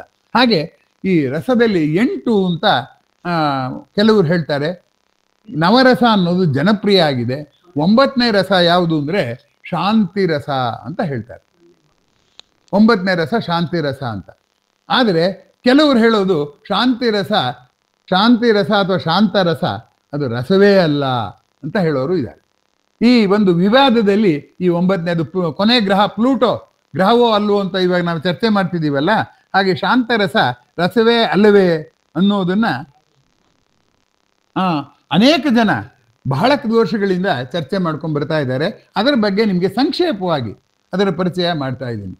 ಈಗ ಶಾಂತರಸ ರಸವೇ ಅಂತ ಅನ್ಕೋಬೇಕಾದ್ರೆ ಇನ್ನೊಂದು ನಾನು ಪ್ರಶ್ನೆ ಹಾಕ್ತೀನಿ ನಿಮ್ಗೆ. 0 ಅನ್ನೋದು ಅಂಕಿಯೋ ಅಲ್ವೋ? 2 ಅನ್ನೋದೇನು? 2 ವಸ್ತುಗಳನ್ನ ತೋರಿಸೋದು ಅಂತ ಬೆರಳಲ್ಲಿ ತೋರಿಸ್ಬೋದು. 0 ತೋರಿಸಿದ್ರೆ ತೋರ್ಸಕ್ಕಾಗಲ್ಲ. ಅಂದ್ರೆ ಏನಾಯ್ತು, ಒಂದು ವಸ್ತುವಿನ ಪರಿಮಾಣವನ್ನ ಸೂಚಿಸುವುದು ಸಂಖ್ಯೆ. ಏನೂ ಇಲ್ಲ ಅನ್ನೋದನ್ನ ಸೂಚಿಸಕ್ಕೂ ಒಂದು ಸಂಖ್ಯೆ ಬೇಕೇ ಅಂತಂದ್ರೆ 0 ಅನ್ನೋದು ಯಾವ ಪರಿಮಾಣವನ್ನು ಸೂಚಿಸೋದಿಲ್ಲ. ಬೆಲೆ ಸಂಖ್ಯೆಗಳಿಗೆಲ್ಲ ಪ್ಲಸ್ಸು ಇದೆ ಮೈನಸ್ಸು ಇದೆ, 0ಗಿಲ್ಲ. ಯಾಕೆಂದ್ರೆ ಏನಾದ್ರು ಇದ್ರಲ್ವೇ ಅದು ಪ್ಲಸ್ಸು ಮೈನಸ್ಸು ಅಂತ ಹೇಳೋಕ್ಕೆ. ಅದರಿಂದ 0 ಸಂಖ್ಯೆ ಅಲ್ಲ ಅಂತ ಹೇಳ್ಬೋದೇನೋ. ಆದ್ರೆ 0 ಸಂಖ್ಯೆ ಅನ್ನೋದಕ್ಕೂ ವಾದ ಇದೆ, ಅದಕ್ಕೂ ಬೇರೆ ಇದೆ. ಪ್ರಶ್ನೆ ಏನಪ್ಪಾ ಅಂದ್ರೆ ಆತ್ಮೀಯರೇ, ಈ 0ಯ ಸಮಸ್ಯೆ ಹಾಗೆ ಈ ಶಾಂತಿರಸದ ಸಮಸ್ಯೆ. ಈಗ ಶಾಂತರಸ ರಸ ಅಲ್ಲ ಅಂತ ಅನ್ನೋರು ಏನು ಹೇಳ್ತಾರೆ ಅಂದ್ರೆ, ಬೇರೆ ರಸಗಳಿಗೆ ಭಾವ ವಿಭಾವಗಳೇನು, ಸ್ಥಾಯಿ ಭಾವ ಏನು, ಸಂಚಾರಿ ಭಾವ ಏನು, ವಿಭಾವ ಏನು ಅಂತ ಹೇಳ್ಬೋದು. ಈ ಶಾಂತರಸಕ್ಕೆ ಇದು ಯಾವುದೂ ಇಲ್ಲ, ಯಾವುದೂ ಖಚಿತವಾಗಿಲ್ಲ. ಅದಕ್ಕೋಸ್ಕರ ಇದರಲ್ಲಿ ಭಾವ ವಿಭಾವಗಳೇ ಇಲ್ಲದಿದ್ಮೇಲೆ ಅದು ರಸ ಅಲ್ಲ ಅಂತ ಒಂದು ವಾದ. ಇನ್ನೊಂದು ವಾದ, ಅದು ರಸವೇ ಅಂತಂದ್ರೆ ನಿಜವಾಗಿ ಪರಿಪಕ್ವವಾದ ಮನಸ್ಸು ಆ ಜಗತ್ತನ್ನೇ ಗ್ರಹಿಸಿ ಅದನ್ನ ಸಮಸ್ಯೆಗೆ ತಾನೇ ಪರಿಹಾರ ಹುಡುಕತ್ತಲ್ಲ, ಆವೇಶರಹಿತವಾಗಿ ಹುಡುಕತ್ತಲ್ಲ, ಆ ಪರಿಹಾರ ಬೇರೆಯವರ ಪರಿಹಾರಗಳಿಗಿನ್ನ ಶ್ರೇಷ್ಠವಾದ್ದು ಅಂತ. ಆದ್ದರಿಂದ ಶಾಂತರಸವನ್ನು ಸಾಧಿಸಿದವನೇ ಗುರು. ಆ ಗುರು ನನ್ನ ವೈಯಕ್ತಿಕವಾದ ಸಮಸ್ಯೆ ಹೇಳಿದ್ರು ಅವನು ಸಾರ್ವತ್ರಿಕವಾಗಿ ನೋಡಿ ಅದನ್ನ ವಿವರಿಸ್ತಾನೆ ಅನ್ನೋ ಭಾವ ಇದ್ದುದರಿಂದ ಇಲ್ಲಿ ಆ ಗುರುಗಳು ಸಮಾಜಕ್ಕೆ ಹೇಗೆ ಅಗತ್ಯವೋ ಶಾಂತರಸವೂ ಕೂಡ ಅಗತ್ಯ ಅನ್ನುವ ಒಂದು ವಾದದಲ್ಲಿ ಶಾಂತಿರಸ ಇದೆ ಅಂತ. ಸಾಮಾನ್ಯಿಕ ರಸ ಅಂದ್ರೆ ಇಂದ್ರಿಯಗಳು, ಮನಸ್ಸು, ಬುದ್ಧಿ, ಭಾವ ವಿಭಾವ ಅನುಭವದ ಮಧ್ಯೆ ಸಾಂಗತ್ಯ ಏರ್ಪಡಬೇಕು ಅಂತ ಹೇಳ್ತಾರೆ. ಆದರೆ ಇಲ್ಲಿ ಶಾಂತಿರಸದಲ್ಲಿ ಸಾಂಗತ್ಯದ ಪ್ರಶ್ನೆಯೇ ಬರೋಲ್ಲ ಅಂತ. ಏನಪ್ಪಾ ಅಂತಂದ್ರೆ ಶಾಂತಿರಸದಲ್ಲಿ ಎಲ್ಲವನ್ನೂ ಕೂಡ ವಿಶ್ವಲೀಲೆಯಾಗಿ ನೋಡ್ಬೇಕಾಗಿರೋದ್ರಿಂದ ಅಲ್ಲಿ ಸಾಂಗತ್ಯದ ಪ್ರಶ್ನೆ ಬರೋದಿಲ್ಲ. ಆ ಎತ್ತರದಿಂದ ನೋಡುವಂಥ ಒಂದು ಲಕ್ಷಣ ಕೂಡ ಇರುತ್ತೆ ಅನ್ನುವಂಥದ್ರಿಂದ ಈ ಶಾಂತರಸವು ಕೂಡ ತುಂಬಾ ಮುಖ್ಯವಾಗುತ್ತೆ. ಅಂಥ ಪಾತ್ರಗಳು ಕೂಡ ನಾಟಕದಲ್ಲಿ ಬರೋ ಕಾರಣ ಶಾಂತರಸ ಪರ್ಫೆಕ್ಟ್ ಶಾಂತರಸ ಅಲ್ದಿದ್ರು ಪರ್ಫೆಕ್ಟ್ ಆಗೋ ಹತ್ರಕ್ಕಾಗೋ ಅಂಥ ಪಾತ್ರಗಳು. ಈ ಗೌತಮ್ ಬುದ್ಧನ ಬಗ್ಗೆ ನಾಟಕ ಆಡ್ತೀವಿ. ಗೌತಮ್ ಬುದ್ಧನ ಯಾವ್ದು ಅವನು ಕೂಗ್ಕೊಳ್ಳೋಕ್ಕಾಗಲ್ಲ, ಆವೇಶ ಮಾಡ್ಕೊಳಕ್ಕಾಗಲ್ಲ, ಅಳೋಕ್ಕಾಗಲ್ಲ, ಕೋಪಿಸ್ಕೊಳ್ಳೋಕ್ಕಾಗಲ್ಲ, ಅಂಥ ಪಾತ್ರಗಳು ಬರುತ್ತಲ್ಲ ಅಲ್ಲಿ, ಅದರಿಂದ ಶಾಂತಿರಸ ಅಗತ್ಯ ಇದೆ ಅಂತ ಇನ್ನು ಕೆಲವರ ವಾದ. ಆತ್ಮೀಯರೇ, ಈ ವಾದಗಳ ಏನೇ ಇರಲಿ, ರಸ ಅನ್ನೋದು ಎಂತಹ ಒಂದು ಅಚ್ಚರಿ ಅನ್ನುವಂಥದ್ದನ್ನ ನಾನು ನಿಮಗೆ ಸಂವಹನ ಮಾಡೋದಕ್ಕೆ ಈಗ ಪ್ರಯತ್ನ ಪಡ್ತಾ ಇದ್ದೇನೆ. ಶಾಂತ ರಸ ಇದೆಯಲ್ಲ, ಆ ಶಾಂತ ರಸ ಸಾಪೇಕ್ಷವಾದದ್ದು. ಅನೇಕರು ಏನ್ ಮಾಡ್ತಾರೆ ಅಂದ್ರೆ ತಮ್ಮ ಸಮಸ್ಯೆಗಳನ್ನ ಕೂಡ ಶಾಂತ ಭಾವದಿಂದಲೇ ನೋಡಿ ನಾನು ಮತ್ತೆ ನನಗೆ ಅನ್ನೋದು ಬೆರೆಸದೆ ಪ್ರಪಂಚದ ಒಳಿತಿಗೆ ಏನಾಗ್ಬೋದು, ಪ್ರಪಂಚಕ್ಕೆ ನಾನು ಅರ್ಥ ಮಾಡ್ಕೊಳ್ಳದಿದ್ರೆ ಏನಾಗ್ಬೋದು ಅಂತ ಅನ್ನೋದಕ್ಕೆ ನೋಡೋದಕ್ಕೆ ಪ್ರಯತ್ನ ಪಡ್ತಾರೆ. ಆದ್ರೆ ನಮ್ಮ ಜೀವನದಲ್ಲಿ ಇದನ್ನ ಮಾಡ್ಬೇಕಾದ್ರೆ ಅಭ್ಯಾಸ ಬಲದಿಂದ ಮಾಡ್ಬೇಕು. ಈಗ ನನ್ನನ್ನು ಯಾರೋ ಬೈದ್ರು, ನನ್ನ ಕಸುಬಿಗೆ ಅದಕ್ಕೆ ಏನು ಅಡ್ಡಿ ಆಗಲ್ಲ. ಅವ್ರು ಬೈದಿದ್ರಿಂದ ನನ್ನ ಕಸುಬು ಕೆಟ್ಟೋಗಲ್ಲ, ಹೊಗಳಿದ್ರಿಂದ ನನ್ನ ಕಸುಬು ಉದ್ಧಾರ ಆಗಲ್ಲ. ಕಸುಬು ಉದ್ಧಾರ ಮಾಡೋರಿಗೆ ಹೊಗಳಿಕೆನೂ ಒಂದೇ, ಬೈಗಳೂ ಒಂದೇ. ಈ ರೀತಿಯಾಗಿ ಶಾಂತರಸವನ್ನ ಅಭ್ಯಾಸ ರಸಗಳನ್ನ ಅಷ್ಟರಸಗಳನ್ನು ನೋಡಿ ಶಾಂತರಸಕ್ಕೆ ನಾವು ಹೋಗೋದಕ್ಕೆ ಪ್ರಯತ್ನ ಪಡುವಂಥ ಒಂದು ಪ್ರಯತ್ನ ಮಾಡಬೇಕು ಅಂತ ಅನ್ನುವಂಥದ್ದು ಒಬ್ಬರ. ಈ 8 ರಸಗಳ ಪೈಕಿ ರಸಂ ಕರುಣ ಏವಚ ಅಂತ ಭವಭೂತಿ ಹೇಳಿದ್ದಾನೆ. ಆ ಕರುಣ ಏವಚ ಅಂತ ಯಾಕೆ ಹೇಳ್ತಾನೆ ಅಂದ್ರೆ, ಬೇರೆ ರಸಗಳಿಂದ ಶಾಂತರಸಕ್ಕೆ ಬರೋದು ಕಷ್ಟ, ಆದ್ರೆ ಕರುಣಾರಸದಿಂದ ಸಲೀಸಾಗಿ ಶಾಂತರಸಕ್ಕೆ ಬರುವಂಥದ್ದಕ್ಕೆ ಸಾಧ್ಯ. ಅದಕ್ಕೆ ಸನ್ಯಾಸಿಗಳು ಯಾವುದಾದ್ರೂ ಒಂದು ರಸವನ್ನ ಅಪೇಕ್ಷೆ ಪಡ್ತಾರೆ ಅಂತಂದ್ರೆ ಕರುಣಾರಸ ಅಂತ ಅನ್ನೋದನ್ನ ನಾವು ಮರಿಬಾರದು. ಶಂಕರಾಚಾರ್ಯರು ಕೂಡ ಕೌಪೀನ ಪಂಚಕ ಅನ್ನೋದ್ರಲ್ಲಿ ಏನ್ ಹೇಳ್ತಾರೆ ಅಂದ್ರೆ, ವೇದಾಂತ ವಾಕ್ಯೇಶು ರಮಯಂತ ಯತ್ರ ಭಿಕ್ಷಾನ್ನ ಮಾತ್ರೇಚ ತುಷ್ಟಿಮಂತಹ ಅಶೋಕವಂತಹ ಕರುಣೈಕವಂತಹ. ಅವ್ರ ಸ್ವಭಾವ ಏನೇ ಇರಲಿ, ಅವ್ರ ಆವೇಶ ಏನೇ ಇರಲಿ, ಅವ್ರ ಬಗ್ಗೆ ಕರುಣೆ ಒಂದೇ ಸ್ಥಾಯಿಯಾಗಿ ಇಟ್ಕೋಬೇಕು. ಯಾಕೆಂದ್ರೆ ಕರುಣೆ ತೋರಿಸುವಾಗ ಭಿನ್ನಾಭಿಪ್ರಾಯಗಳನ್ನ ಪಕ್ಕಕ್ಕೆ ಇಟ್ಬಿಟ್ಟು ಸಮಾನವಾದಂಥ ಆತ್ಮಪ್ರಜ್ಞೆಯನ್ನ ಎಲ್ಲರೊಳಗೂ ಒಂದು ಪ್ರಕೃತಿಯ ಚೈತನ್ಯ ಜೀವಂತವಾಗಿ ಇಟ್ಟಿದೆಯಲ್ಲ, ನಾನು ಆ ಚೈತನ್ಯ ಅವರು ಆ ಚೈತನ್ಯ ಅಂತ ಭಾವನೆ ಇದ್ದಾಗಲೇ ಕರುಣಾರಸ ಬರೋದಕ್ಕೆ ಸಾಧ್ಯ ಅನ್ನೋದನ್ನ ಅವ್ರು ಹೇಳಿದ್ರಿಂದ ಶಾಂತಿ ರಸಕ್ಕೆ ಕರುಣಾರಸ ದಿಂದ ಮಾತ್ರ ಪ್ರವೇಶ ಇದೆ ಅನ್ನೋ ಕಾರಣಕ್ಕೇನೆ ಕರುಣಾರಸ ಅತ್ಯಂತ ಮಹತ್ವದ್ದು ಅಂತ ಹೇಳೋದಕ್ಕೆ ನಾನು ಬಯಸ್ತೇನೆ. ಈಗ ಇಷ್ಟೆಲ್ಲ ಶಾಂತರಸ ನವರಸಗಳನ್ನೆಲ್ಲ ಚರ್ಚೆ ಮಾಡಿದ ಮೇಲೆ ನಮ್ಮ ನಿತ್ಯ ಜೀವನಕ್ಕೆ ಬರೋಣ. ನಾವು ಯಾವಾಗಲೂ ಕೂಡ ನಮ್ಮ ಕಷ್ಟವನ್ನ ಸ್ನೇಹಿತರ ಹತ್ರ ಹೇಳ್ಕೋತೀವಿ. ಯಾಕೆ? ನಮ್ಮ ಕಷ್ಟವನ್ನ ನಾವು ನೋಡುವಾಗ ನಾವು ಆವೇಶದಿಂದ ದೂರ ಬರಕ್ಕೆ ಸಾಧ್ಯವಿಲ್ಲ. ನಮ್ಮ ಸ್ನೇಹಿತರಿಗೆ ನಮ್ಮ ಬಗ್ಗೆ ಸಹಾನುಭೂತಿ ಇದೆ. ಅವ್ರಿಗೆ ಕಷ್ಟ ಅರ್ಥ ಆದರೂ ಕೂಡ ಕಷ್ಟವನ್ನು ದೂರದಿಂದ ನಿಂತು ನೋಡಿ ಪರಿಹರಿಸುವಂಥ ಒಂದು ಸಾಮರ್ಥ್ಯ ಅವ್ರಿಗಿರುತ್ತೆ. ಆ ದೃಷ್ಟಿಯಿಂದ ನಮಗೆ ನಮ್ಮ ಸಮಸ್ಯೆಗಳ ಪರಿಹಾರ ಮಾಡ್ಕೊಳ್ಳೋದಕ್ಕೆ ವೈದ್ಯರು ಎಷ್ಟು ಅಗತ್ಯನೋ ಆತ್ಮೀಯರು ಕೂಡ ಅಷ್ಟೇ ಅಗತ್ಯ ಅನ್ನೋವಂಥದ್ದು ತುಂಬಾ ಗಮನಿಸಬೇಕಾಗಿರುವಂಥ ಸಂಗತಿ. ಆದ್ದರಿಂದ ನಾವು ನಮ್ಮ ಆವೇಶದಿಂದ ದೂರ ಸರಿಬೇಕಾದ್ರೆ ಏನ್ ಮಾಡ್ಬೇಕಪ್ಪ ಅಂದ್ರೆ ಸಾಧು ಸಜ್ಜನರ ಜೊತೆಯಲ್ಲಿ ಬೆರಿಬೇಕು, ಗುರುಗಳನ್ನು ಕಂಡ್ಕೋಬೇಕು, ಸ್ನೇಹಿತರನ್ನ ಕಂಡ್ಕೋಬೇಕು ಅಂತ. ಆದ್ದರಿಂದ ಇಲ್ಲಿ ರಸವನ್ನ ನಾವು ನಮ್ಮ ಬದುಕಿನ ಆವೇಶಗಳನ್ನು ಕೂಡ ಕಳ್ಕೊಳ್ಳೋಕೆ 3 ದಾರಿ ಇದೆ. ಒಂದು, ಆವೇಶವನ್ನು ನಾವೇ ದೂರದಲ್ಲಿ ನಿಂತ್ಕೊಂಡು ನೋಡೋದು. ಎರಡನೇದು, ದೂರದಲ್ಲಿ ನಿಂತ್ಕೊಂಡ್ರು ನಮ್ಮ ಬಗ್ಗೆ ಸಹಾನುಭೂತಿ ಅಂತ ನೋಡುವಂಥ ಸ್ನೇಹಿತರು. ಮೂರನೇದು, ವಿಶ್ವವನ್ನೇ ಶಾಂತಿಯಿಂದ ನೋಡುವಂಥ ಸಾಧು ಸಂತರಿದಾರಲ್ಲ ಅವ್ರ ಸಹವಾಸ ಮಾಡೋದು. ಸಾಧು ಸಂತ ಅನ್ನೋಕ್ಕೆ ಏನು ವ್ಯತ್ಯಾಸ ಅಂದ್ರೆ, ಸಾಧು ಅಂದ್ರೆ ಯಾರಪ್ಪ ಅಂತಂದ್ರೆ ಯಾರು ತೊಂದರೆ ಕೊಟ್ಟರೋ ಅವರಿಗೆ ಪ್ರತಿಯಾಗಿ ತೊಂದರೆ ಕೊಡದೇ ಇರುವಂತ ಸಹನೆ ಇರೋನು ಸಾಧು. ಸಂತ ಅಂದ್ರೆ ಅದಕ್ಕಿನ್ನ ಮೀರಿದವನು. ಯಾರು ತೊಂದರೆ ಕೊಟ್ಟರೋ ಅವ್ರಿಗೇನ್ ತೊಂದರೆ ಅಂತ ಅನ್ಕೊಂಡು ಅವ್ರಿಗನ್ನು ಸಮಾಧಾನ ಮಾಡ್ತಾನಲ್ಲ, ತನ್ನ ಪ್ರತೀಕಾರ ಮಾಡೋದಷ್ಟೇ ಅಲ್ಲ, ಅವ್ರ ತೊಂದರೆಗೂ ಸ್ಪಂದಿಸ್ತಾನಲ್ಲ, ಅವನು ಸಂತ ಅಂತ. ಹೀಗಾಗಿ ನಮ್ಮ ರಸಪ್ರಜ್ಞೆ, ರಸಸೃಷ್ಟಿ ನಮ್ಮ ಬದುಕಿನಲ್ಲಿ ನಾವು ಮಾಡ್ಕೋಬೇಕಾದ್ರೆ, ನಮ್ಮ ಆವೇಶಗಳಿಂದ ನಾವು ಹೊರಗೆ ಬರಬೇಕಾದ್ರೆ ಈ 3 ದಾರಿಗಳಿವೆ. ನಾವೇ ಪ್ರಯತ್ನ ಪಡೋದು, ಗೆಳೆಯರ ಮೂಲಕ ಪ್ರಯತ್ನ ಪಡೋದು, ಸಾಧು ಸಂತರ ಮೂಲಕ ಪ್ರಯತ್ನ ಪಡೋದು ಅಂತ. ಆದ್ರೆ ಇವತ್ತಿನ ಜೀವನದಲ್ಲಿ ಮನುಷ್ಯ ಸಂಬಂಧ ತುಂಬಾ ಜಾಳಾಗಿರುವಾಗ ಗಂಡನೇ ಹೆಂಡತಿ ನಂಬಲ್ಲ, ಹೆಂಡತಿನೇ ಮಕ್ಕಳನ್ನ ನಂಬಲ್ಲ ಅನ್ನುವಂಥ ಕಾಲದಲ್ಲಿ ರಸಸೃಷ್ಟಿಯಾಗೋದು ಕಷ್ಟ. ಹಾಗೆ ನೋಡಿದ್ರೆ ರಸವನ್ನು ಆವೇಶ ಮಾಡೋ ಪ್ರವೃತ್ತಿ ವಿಶೇಷವಾಗಿ ಕಾಣ್ತಾ ಇದೆ. ಆದ್ರೆ ಆ ರಸವನ್ನ ಆವೇಶ ಮಾಡೋ ಪ್ರವೃತ್ತಿಯವರ ಮಧ್ಯೆ ಇದೆ. ಆವೇಶವನ್ನು ರಸವಾಗಿಸುವಂತ ಒಂದು ಧೋರಣೆ ನಾವು ಬೆಳೆಸ್ಕೋಬೇಕಾದ್ರೆ ಅತ್ಯಂತ ಶ್ರಮ ವಹಿಸ್ಬೇಕಾಗತ್ತೆ. ಇಲ್ಲದೆ ಇದ್ರೆ ಆ ಶ್ರಮ ಮಾಡೋಕ್ಕಾಗಲ್ಲ ಅಂತ. ಇವತ್ತು ಬೆಳಗ್ಗೆ ನಾನು ಒಂದು ಘೋಷವಾಕ್ಯವನ್ನ ಹಾಕಿದ್ದೆ. ಊಟ ಇದೆ, ಆ ಊಟ ನಾವು ಹೊತ್ಕೊಂಡು ತಿರುಗಿದ್ರೆ ಹೊರೆ, ಹಾಗೆ ಗಾಳಿಗೆ ತೆರೆದಿಟ್ರೆ ಹಳಸು ರೋಗ ಬರಿಸುತ್ತೆ. ಆದರೆ ನಾ ತಿಂದರೆ ಅದು ನನಗೆ ಹೊರೆ ಏನೋ ಅನ್ಸೋದಿಲ್ಲ, ಶಕ್ತಿ ಕೊಡುತ್ತೆ. ನನಗೆ ತಿಂದರೆ ಹೊಟ್ಟೆ ಹಸಿವು ಕಳೆಯುತ್ತೆ. ಮೈಗೂಡಿಸ್ಕೊಂಡ್ರೆ ಶಕ್ತಿನೂ ಆಗುತ್ತೆ. ಆ ಮೈಗೂಡಿಸ್ಕೊಳ್ದಲೇನೆ ಅಲ್ಲೇ ಇಟ್ಟಿದ್ದು ಅದನ್ನು ರೋಗಕಾರಕ ಮಾಡಿಕೊಂಡ್ರೆ ಅದು ಆವೇಶ.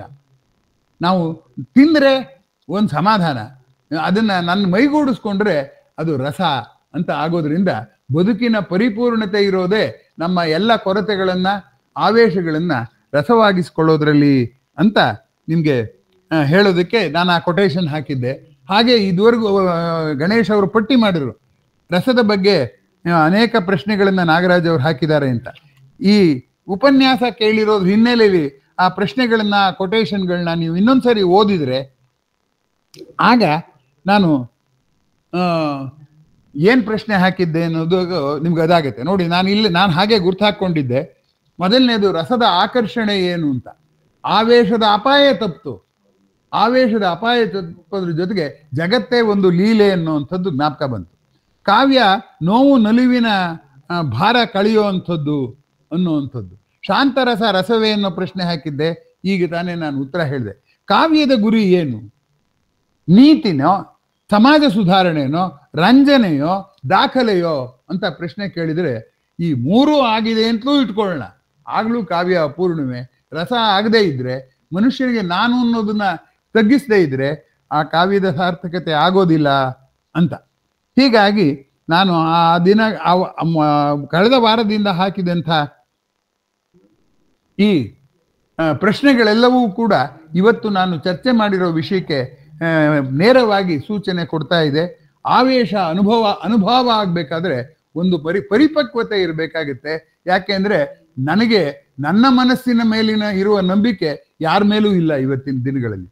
ಆದ್ರೆ ಮನಸ್ಸಿನ ಆಚೆಗಿದೆಯಲ್ಲ, ಆಚೆಗೆ ಹೋಗದೇ ಇದ್ರೆ ಈ ಆವೇಶ ನಮ್ಗೆ ಅಪಾಯಕಾರಿ ಅಂತ ಹೇಳೋದಕ್ಕೆ ಪ್ರಯತ್ನ ಪಡ್ತೇನೆ. ಇದಲ್ಲದೇನೆ ನಾವು ಯಾವುದೇ ಕಷ್ಟವನ್ನು ಎದುರಿಸುವ ಧೈರ್ಯವನ್ನ ಧೃತಿ ಅಂತ ಕರೀತಾರೆ. ಆ ಧೃತಿಯಲ್ಲಿ ಸಾತ್ವಿಕ, ರಾಜಸ, ತಾಮಸ ಅಂತ 3 ಧೃತಿಗಳಿವೆ. ಆ 3 ಧೃತಿಗಳಲ್ಲಿ ರಾಜಸ ಧೃತಿಯಲ್ಲಿ ಕೃಷ್ಣ ಹೇಳ್ತಾನೆ, ಯಾರು ಮನಸ್ಸಿನ ತುಂಬ ತನ್ನ ಹರ್ಷ, ತನ್ನ ಶೋಕ, ಬೇರೆಯವ್ರ ಹರ್ಷ, ಬೇರೆಯವ್ರ ಶೋಕ ತುಂಬಿಕೊಂಡಿರ್ತಾನೋ ಅವನು ರಾಜಸವಾದ ವ್ಯಕ್ತಿ ಅಂತ ಕರೀತಾನೆ. ಸಾತ್ವಿಕವಾದ ವ್ಯಕ್ತಿ ಯಾರಪ್ಪ ಅಂತಂದ್ರೆ, ತಾನು ಮಾಡಿದ ಊಟ, ತಾನು ಆಡಿದ ಮಾತು, ನೋಡಿದ ನೋಟ, ಅದರಲ್ಲಿ ಬಂದಾದ ಆವೇಶ, ಅದೆಲ್ಲವನ್ನೂ ಕೂಡ ಉಸಿರಾಟದ ಹಾಗೆ ಮಾಡ್ಕೋತಾನೆ. ಯಾಕೆಂದ್ರೆ ಉಸಿರಾಟದಲ್ಲಿ ಬೇಕು ಇಲ್ಲ, ಬೇಡವೂ ಇಲ್ಲ, ಒಳಗೆ ತಗೋತಾನೆ, ಕೊನೆಗೆ ಅದನ್ನು ಹೊರಗೆ ಹಾಕ್ಬಿಡ್ತಾನೆ. ಸೋಹಂ ಹಂಸಃ ಅಂತ ಹಂಸದ ಹಾಡಿನೆಲ್ಲ ನಾನು ಈಗಾಗಲೇ ಹೇಳಿದ್ದೆ. ತನ್ನ ಒಳಕ್ಕೆ ಆವೇಶವನ್ನು ತಗೊಂಡು ಈ ಆವೇಶ ಅಷ್ಟೇ, ಇದನ್ನ ರಸ ಮಾಡ್ಕೋಬೇಕು, ವಿಶ್ವದ ಲೀಲೆಯಲ್ಲಿ ನಂದು ಒಂದು ಪಾತ್ರ ಅಂತ ನಾವು ತಂದ್ಕೋಬಹುದು. ನೋಡಿ, ಆವೇಶದ ಕಡಲಿನಲ್ಲಿ ಮುಳುಗಿದೀವಿ ನಾವು. ಪ್ರಪಂಚದಲ್ಲಿ ಎಲ್ಲರ ಆವೇಶಗಳ ಕಡಲಲ್ಲಿ ಮುಳುಗಿದೀವಿ. ಆದ್ರೂ ನಂಗೆ ಬದುಕು ಬೋರ್ ಆಗುತ್ತೆ, ನೀರಸ ಅನ್ಸತ್ತೆ ಅಂತ ಹೇಳ್ತೀವಿ. ಎಲ್ಲರೂ ಶಾಂತ ಮನಸ್ಕರಾಗಿದ್ದಿದ್ರೆ ಜೀವನದ ಲೀಲೆ ನಡೀತಾ ಇತ್ತ? ನೀವೇ ಹೇಳಿ. ಜೀವನದ ಲೀಲೆ ನಡೆಯೋದಕ್ಕೆ ಎಲ್ಲ ರಸಗಳು ಬೇಕು. ಆದ್ರೆ ಆ ರಸಗಳು ಲೀಲೆಯ ಸಲುವಾಗಿ, ಅದರಿಂದ ಬದುಕಿನ ಆಟ ನಡಿಬೇಕಾದ್ರೆ ಆವೇಶ ಬೇಕು, ಸಮಾಧಾನ ಬೇಕಾದ್ರೆ ರಸ ಬೇಕು, ಶಾಂತಿ ಬರ್ಬೇಕಾದ್ರೆ ಶಾಂತ ರಸ ಬೇಕು ಅಂತ. ಆದ್ದರಿಂದ ಬದುಕಿನ ಆವೇಶಗಳನ್ನ ನಾವು ಕಡೆಗಣಿಸಕ್ ಬರಲ್ಲ. ಆ ಆವೇಶಗಳು ಇಲ್ಲದೆ ಇದ್ದಿದ್ರೆ ಬದುಕು ಒಂದು ರೀತಿಯಲ್ಲಿ ಸಪ್ಪೆ ಆಗ್ಬಿಡೋದು. ಬೀಸಿ ತಮಾಷೆಯಾಗಿ ಹೇಳೋರು, ಸ್ವರ್ಗ ನಂಗೆ ಖಂಡಿತ ಬೇಡ, ಯಾಕೆಂದ್ರೆ ಆ ಸ್ವರ್ಗದಲ್ಲಿ ಅಮೃತ ಕೊಡ್ಬಿಟ್ರೆ ನಂಗೆ ಪಕೋಡ ತಿನ್ನೋಕ್ಕೂ ಇಷ್ಟ ಆಗಲ್ಲ, ಇದು ಪಾಯಸ ತಿನ್ನೋಕ್ಕೂ ಆಗಲ್ಲ, ಅಂತ ಸ್ವರ್ಗ ಯಾಕೆ ಬೇಕು ನಂಗೆ? ಇನ್ನು ಆ ದೇವ ಕನ್ನಿಕೆಯರು, ರಂಬೆ ಊರು, ಅವರೆಲ್ಲ ಮುದುಕಿರು, ಅವ್ರು ಹಾಕ್ಬೇಕು, ನಮ್ಗೆ ಯಾರು ಹುಡುಗಿರ್ಬೇಕು ಅಂತ ತಮಾಷೆಯಾಗಿ ಹೇಳ್ತಾ ಇದ್ದದ್ದು ಜ್ಞಾಪಕ ಬರುತ್ತೆ. ಆ ಹಾಸ್ಯದ ಹಿಂದಿರೋ ಒಂದು ಅಂಶ ಗಮನಿಸಿ. ನಾವು ಫೈನೈಟ್ ಸಾಂತದಲ್ಲಿ ಆನಂದ ಪಡ್ತೀವಿ ಹೊರತು ಶಾಂತದಲ್ಲಿ ಆಗಂತ ಅನಂತದ ವಿಸ್ಮೃತಿ ಮರವನ್ನ ಮರೆತು ಬಿಡ್ತೀವಿ. ಈ ವಿಸ್ಮೃತಿಯನ್ನು ಮರೆಯದ ಹಾಗೆ ನಮ್ಮನ್ನ ಆಲೋಚನೆಗೆ ತರುವಂತಹ ಒಂದು ಗುಣ ಕಾವ್ಯ ರಸದಲ್ಲಿದೆ. ಇಂಗ್ಲಿಷ್ ಪದ್ಯಗಳಲ್ಲಿ ಅಪರೂಪ, ಇಲ್ಲ ಅಂತ ಹೇಳಲ್ಲ, ಅಪರೂಪ. ಯಾಕೆ ಅಂದ್ರೆ ಅವ್ರಿಗೆ ಮನಸ್ಸಿನ ಲೀಲೆಯಾಗಿ ಕಾವ್ಯ ಬರುತ್ತೆ ಹೊರತು ಮನಸ್ಸಿನಿಂದ ಆಚೆಗೆ ಜಿಗಿಯೋ ಹೋಗುತ್ತೆ, ಬಿಯಾಂಡ್ ಮನಸ್ಸು ಹೋಗುವಂತ ಇದೆಯಲ್ಲ, ಅಂಥದ್ದು ಅಪರೂಪ. ಇಲ್ಲ ಅಂತಿಲ್ಲ, ಅನೇಕ ಕಾವ್ಯಗಳು ಇದೆ. ಈಗ ಶೆಲ್ಲಿ ಹೇಳುವಂಥ ಮಾತಿದೆಯಲ್ಲ, you are not a bird, you are a living voice ಅಂತ. ನಾವು ನೀನು ಹಕ್ಕಿ ಅಲ್ಲ, ಒಂದು ಜೀವಂತವಾದಂಥ ಧ್ವನಿ, ಆ ಜೀವಂತಿಕೆ ಇದೆಯಲ್ಲ ಅದು ನೀನು ಅಂತ ಹೇಳ್ತಾನೆ. ಈಗ ಬೇಂದ್ರೆಯವ್ರ ಪದ್ಯನೇ ತಗೊಳ್ಳಿ, ಗಿಡಗಂಟೆಯ ಕೊರಳೊಳಗಿಂತ ಹಕ್ಕಿಗಳ ಹಾಡು ಅಂತ ಅವ್ರು ಹೇಳಿದ್ರೆ, ನಮ್ಮ ಕಣ್ಣಿಗೆ ಗಿಡ ಕಾಣ್ತಾ ಇದೆ, ಒಳಗಡೆ ಹಕ್ಕಿ ಕಾಣ್ತಾ ಇಲ್ಲ. ಅದು ಹಾಡ್ತಿರೋದು ಗಿಡ ಮರ ಅಲ್ಲ, ಒಳಗಿರೋ ಹಕ್ಕಿ. ಹಾಗೆ ನಮ್ಮ ಕೈಲಿ ನಾನು ಹಾಡು ಮಾತಾಡ್ತಿರೋ ನಾನು ಅಂತ ನಿಮ್ಮ ಕಣ್ಣಿಗೆ ಈ ಇದು ಲ್ಯಾಪ್ಟಾಪ್ ಅಲ್ಲಿ ನೀವು ನೋಡ್ತಿರೋ ಮೊಬೈಲಲ್ಲಿ ಕಾಣ್ಬೋದು. ಒಳಗಡೆ ಇರೋದು ಮಾತಾಡಿಸ್ತಿರೋ ಚೈತನ್ಯ ನೀವು ಕೊಟ್ಟಿರೋ ಸ್ಫೂರ್ತಿ. ಆದ್ರಿಂದ ಆತ್ಮೀಯರೇ, ಈ ದಿನ ರಸದ ಒಂದು ದೃಷ್ಟಿಕೋನದಿಂದ ಭಾರತೀಯರಿಗೆ ವಿಶಿಷ್ಟವಾದಂಥ ಈ ಒಂದು ಪ್ರಕಾರವನ್ನ ನಾನು ನಿಮಗೆ ಪರಿಚಯ ಮಾಡಿಕೊಟ್ಟೆ. ರಸ ಅನ್ನೋಕ್ಕೆ ಎಕ್ಸಾಕ್ಟ್ ಟ್ರಾನ್ಸ್ಲೇಷನ್ ಇಂಗ್ಲಿಷ್ನಲ್ಲಿ ಇಲ್ಲ. ಅನೇಕ ಪದಗಳು ನಾನ್ ಟ್ರಾನ್ಸ್ಲೇಟಬಲ್ ಇಂಗ್ಲಿಷ್ ಅಂತ ಒಂದು ಪುಸ್ತಕ ಬಂದಿದೆ. ಅದರ ತರ ಆವೇಶ, ಇಮೋಷನ್ ಗಿಲ್ಲ ಇದೆ, ಆಂಗರ್ ಇದೆ, ಕೋಪ ಇದೆ, ಫಿಯರ್ ಇದೆ, ಆಂಗರ್ ಇದೆ, ಎಲ್ಲ ಇದೆ. ಎಲ್ಲಿ ರಸ ಅನ್ನೋಕೆ ಹೇಳಿ ಒಂದು ಪದನ ಇಲ್ಲ. ಯಾಕೆ ಅಂದ್ರೆ ಆ ದೃಷ್ಟಿಯಿಂದ ಅವರು ಅಷ್ಟು ಆಳವಾಗಿ ಗಮನಿಸಿಲ್ಲ. ನಾನು ದೇಹವಲ್ಲ ಅನ್ನುವಂಥದ್ದನ್ನ ನೋಡಿ. ಕಾವ್ಯ ರೀತಿರಾತ್ಮ ಕಾವ್ಯಸ್ಯ ಕಾವ್ಯಸ್ಯ ಆತ್ಮ ಧ್ವನಿ. ಹಾಗಾಗಿ ಎಲ್ಲವನ್ನೂ ಆತ್ಮ ಅಂತ ಹೇಳುವಂತಹ ಪ್ರಯತ್ನ ಕಾವ್ಯದ ಅನೇಕ ಲಕ್ಷಣಗಳಲ್ಲಿ ಮಾಡಿದ್ದಾರೆ. ಆದ್ರೆ ಆ ಹೇಳಿದ್ದನ್ನ ಸಾಧಿಸೋದ್ರಲ್ಲಿ ಅತ್ಯಂತ ಯಶಸ್ವಿಯಾಗಿರೋದು ರಸ. ಆ ದೃಷ್ಟಿಯಿಂದ ರಸದೃಷ್ಟಿಯಿಂದ ನಾವು ಕಾವ್ಯವನ್ನು ಮಾಡಿದ್ರೆ ಸಾಲದು, ಕವಿಗಳನ್ನು ಪರಿಶೀಲನೆ ಮಾಡಿದ್ರೆ ಸಾಲದು, ಆದರ್ಶ ವ್ಯಕ್ತಿಗಳನ್ನು ಪರಿಶೀಲನೆ ಮಾಡಿದ್ರೆ ಸಾಲದು, ನಮ್ಮನ್ನು ನಾವು ಆಗಿಂದಾಗೆ ಪರಿಶೀಲನೆ ಮಾಡಿಕೊಂಡ್ರೆ ನಮಗೆ ಆವೇಶದ ಮೇಲೆ ಒಂದು ನಿಯಂತ್ರಣ ಬಂದೀತು ಅಂತ ಭಾವಿಸ್ಕೊಂಡಿದ್ದೇನೆ. ಆತ್ಮೀಯರೇ, ನನ್ನ ವೈಯಕ್ತಿಕ ತಾಪತ್ರಯಗಳಿಂದಾಗಿ ಇವತ್ತು ನಾನು ಮಾಡೋಕ್ಕೆ ಸಾಧ್ಯವೇ, ಇವತ್ತಿನ ಜಾಲನ್ಯಾಸದಲ್ಲಿ ಲೀಲಾಜಾಲದಲ್ಲಿ ಮಾತಾಡೋಕೆ ಸಾಧ್ಯವೇ ಅಂತ ನಾನು ಹೆದರಿದ್ದೆ. ಆದರೂ ನೀವೆಲ್ಲರೂ ಕೊಟ್ಟ ಬೆಂಬಲ ಮತ್ತು ಪ್ರೀತಿಯಿಂದಾಗಿ ಎಲ್ಲೂ ತಡವರಿಸದಲೆ ನಿರಂತರವಾಗಿ 45 ನಿಮಿಷ ನನಗೆ ಮಾತಾಡೋದಕ್ಕೆ ಸಾಧ್ಯ ಆಗಿದೆ. ನನಗೆ ತಾಪತ್ರಯಗಳು ಇರಲಿ, ಅದರ ಮಧ್ಯದಲ್ಲೂ ಕೂಡ ತಾಪತ್ರಯದ ಆವೇಶಗಳನ್ನು ಪಕ್ಕಕ್ಕಿಡುವ ಸಾಮರ್ಥ್ಯವನ್ನ, ಆ ರಸದ ಒಂದು ಉತ್ಸಾಹ, ರಸವನ್ನು ಹಂಚ್ಕೋಬೇಕು ಅನ್ನುವಂಥ ಉತ್ಸಾಹ ತಂದುಕೊಟ್ಟ ನಿಮ್ಮೆಲ್ಲರಿಗೂ ಧನ್ಯವಾದಗಳು. ನನ್ನ ಪರಿಸ್ಥಿತಿ ಇನ್ನೊಂದು ಸ್ವಲ್ಪ ಸುಧಾರಿಸೋವರೆಗೆ ಜಾಲನ್ಯಾಸ ಸ್ವಲ್ಪ ನಾನು ಸದ್ಯಕ್ಕೆ ತಡೆ ಹಿಡಿಬೇಕಾಗಬಹುದೇನೋ ಅಂತ ಅನ್ನಿಸ್ತಿದೆ. ನೋಡೋಣ, ಆದಷ್ಟು ಪ್ರಯತ್ನ ಪಡ್ತೀನಿ. ಮುಂದಿನ ಜಾಲನ್ಯಾಸದಲ್ಲಿ ನಾವೆಲ್ಲರೂ ಸೇರುವಂತೆ ಆಗಲಿ ಅಂತ ನಾನು ಹಾರೈಸ್ತೀನಿ. ನನಗೆ ಒಳ್ಳೆಯದಾಗಲಿ ಅಂತ ನೀವೆಲ್ಲರೂ ಹಾರೈಸಿದ್ದೀರಿ. ನನ್ನ ಕಾಲು ಮುರಿದಾಗ, ನನ್ನ ತಂಗಿ ಕಾಲು ಮುರಿದಾಗ, ಈಗ ಆಕೆಗೆ ಅನಾರೋಗ್ಯ ಇರುವಾಗ ನಿಮ್ಮೆಲ್ಲರ ಬೆಂಬಲವನ್ನು ನಾನು ಇಂದು ಕೃತಜ್ಞತೆಯಿಂದ ಸ್ಮರಿಸಿಕೊಂಡು ಈಗ ನನ್ನ ಉಪನ್ಯಾಸಕ್ಕೆ ತಮ್ಮ ಪ್ರತಿಕ್ರಿಯೆಯನ್ನು ನಿರೀಕ್ಷೆ ಮಾಡ್ತಾ ಇದ್ದೀನಿ. ನಿಮ್ಮೆಲ್ಲರ ಪ್ರತಿಕ್ರಿಯೆ ಅಥವಾ ಪ್ರಶ್ನೆ ಎರಡಕ್ಕೂ ಸ್ವಾಗತ ಅಂತ ಹೇಳ ಬಯಸ್ತೇನೆ. ಈಗ ತಮ್ಮ ಪ್ರತಿಕ್ರಿಯೆಯನ್ನು ಹೇಳುವ ಕಾಲ. ಎಲ್ಲರಿಗೂ ನಮಸ್ಕಾರ.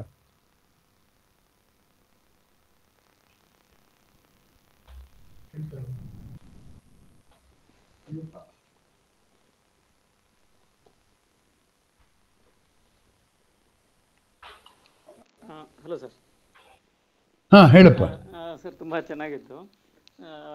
ಒಂದು ಅಂದರೆ ಈಗ ಒಟ್ಟಾರೆ ಈಗ ಅಂದ್ರೆ ರಸ ಅಂದರೆ ಈಗ ದಾರ್ಶನಿಕ ಪ್ರಜ್ಞೆಗೆ ಹೋಗುತ್ತೆ ಅಂತ ಆಗ ಒಂದು. ಆಮೇಲೆ ಇನ್ನೊಂದು, ನಾನು ಹಿಂದೂ ಕೇಳಬೇಕು ಅಂತ ಅಂದ್ಕೊಂಡಿದ್ದೆ. ಈಗ ಆವೇಶವನ್ನು ರಸವಾಗಿಸ್ಕೊಳ್ಳೋದ್ರ ಬಗ್ಗೆನೇ ಸಂಪೂರ್ಣ ಚರ್ಚೆನೂ ಇತ್ತು.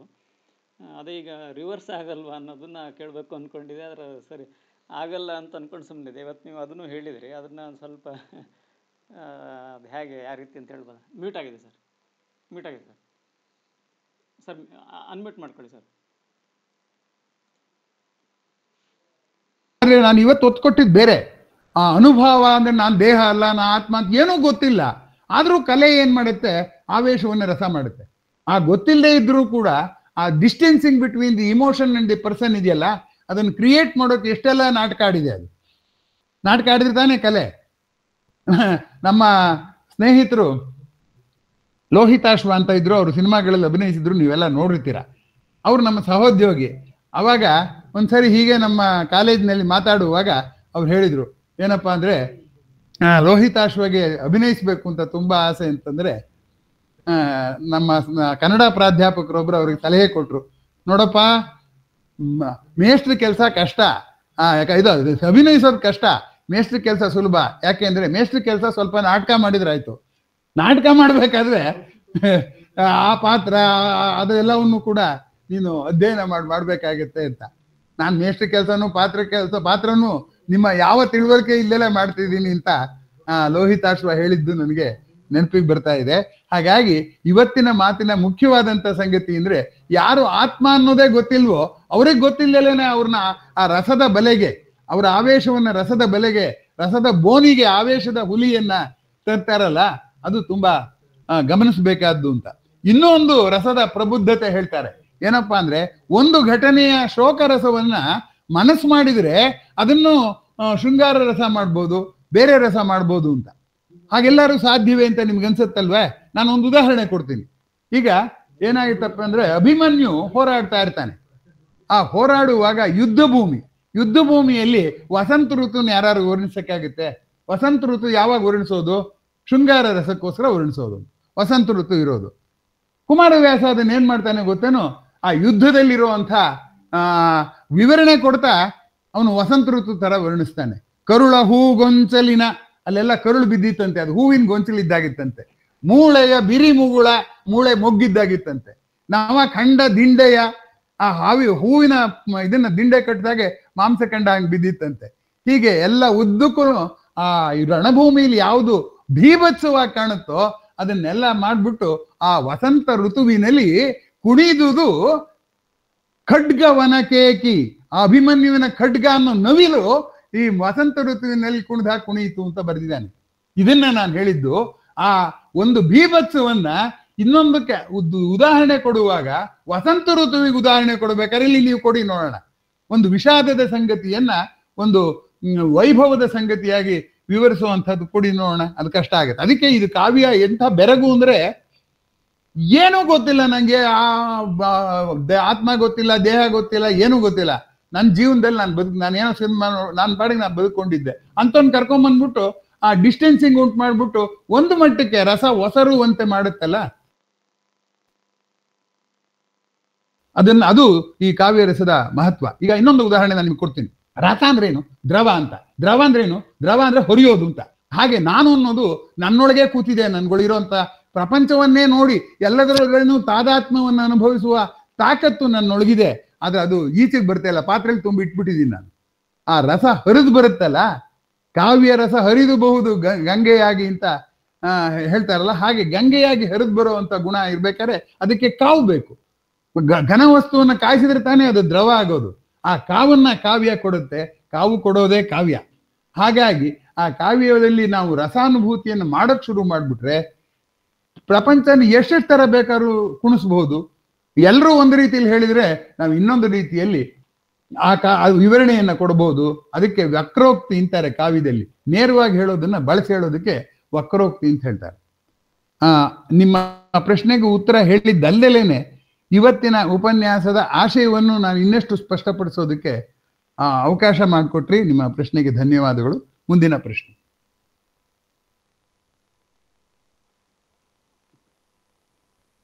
ಹೋಗ್ಲಿ, ಪ್ರತಿಕ್ರಿಯೆ. ಯಾಕೆಂದ್ರೆ ಇನ್ನು ಸ್ವಲ್ಪ ತಡ ಆಗ್ಬೋದು ಮುಂದಿನ ಲೀಲಾಜಾಲದ ಕಾರ್ಯಕ್ರಮ, ಅದಕ್ಕೋಸ್ಕರ ಹೇಳ್ತಾ ಇದ್ದೀನಿ ಅಷ್ಟೆ.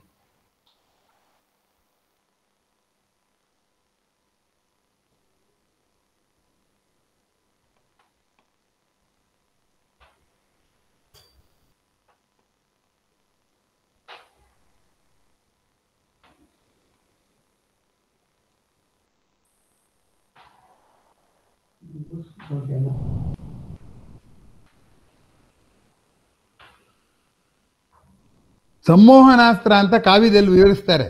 ಅಂದ್ರೆ ಆ ಬಾಣ ಬಿಟ್ಬಿಟ್ರೆ ಎಲ್ಲರೂ ಕೂಡ ಮೂರ್ಛೆ ಹೋಗ್ಬಿಡ್ತಾರಂತೆ. ನನ್ನ ಉಪನ್ಯಾಸ ಯಾಕೋ ಸಂಮೋಹನಾಸ್ತ್ರವಾಗಿ ಬಿಟ್ಟಿದ್ಯಾ ಅಂತ ನಂಗೆ ಅನುಮಾನ ಬರ್ತಾ ಇದೆ. ಹೌದು ಸರ್, ಒಂದ್ ರೀತಿ ಸರ್. ಆಮೇಲೆ ಇನ್ನೊಂದು ಪ್ರಶ್ನೆ ಅಂದ್ರೆ, ಈಗ ಈ ರಸದಲ್ಲೂ ಕೂಡ ಆಮೇಲೆ ಎಲ್ಲವನ್ನೂ ಶಾಂತರಸಕ್ಕೆ ಹೋಗ್ಬೇಕು ಅನ್ನೋದು ಒಂದು ಉದ್ದೇಶ ಇದೆಯಾ? ಹೌದು ಹೌದು ಹೌದು. ಮೊದಲು ನೇರವಾಗಿ ಶಾಂತರಸಕ್ಕೆ ಹೋಗೋಕೆ ಸಾಧ್ಯ ಇಲ್ಲ.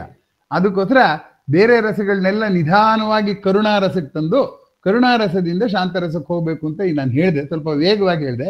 ಅದಕ್ಕೆ ಈಗ ಅಡಿಗೆರೆ ಹಾಕ್ತಾ ಇದ್ದೇನೆ ಅಷ್ಟೇ. ಆದ್ದರಿಂದ ಮೊದಲು ಆವೇಶವನ್ನು ರಸವಾಗಿಸ್ಕೊಳಕ್ ಬಂದ್ರೆ ಆವೇಶದ ಮೇಲೆ ನಿಯಂತ್ರಣ ಬರುತ್ತೆ.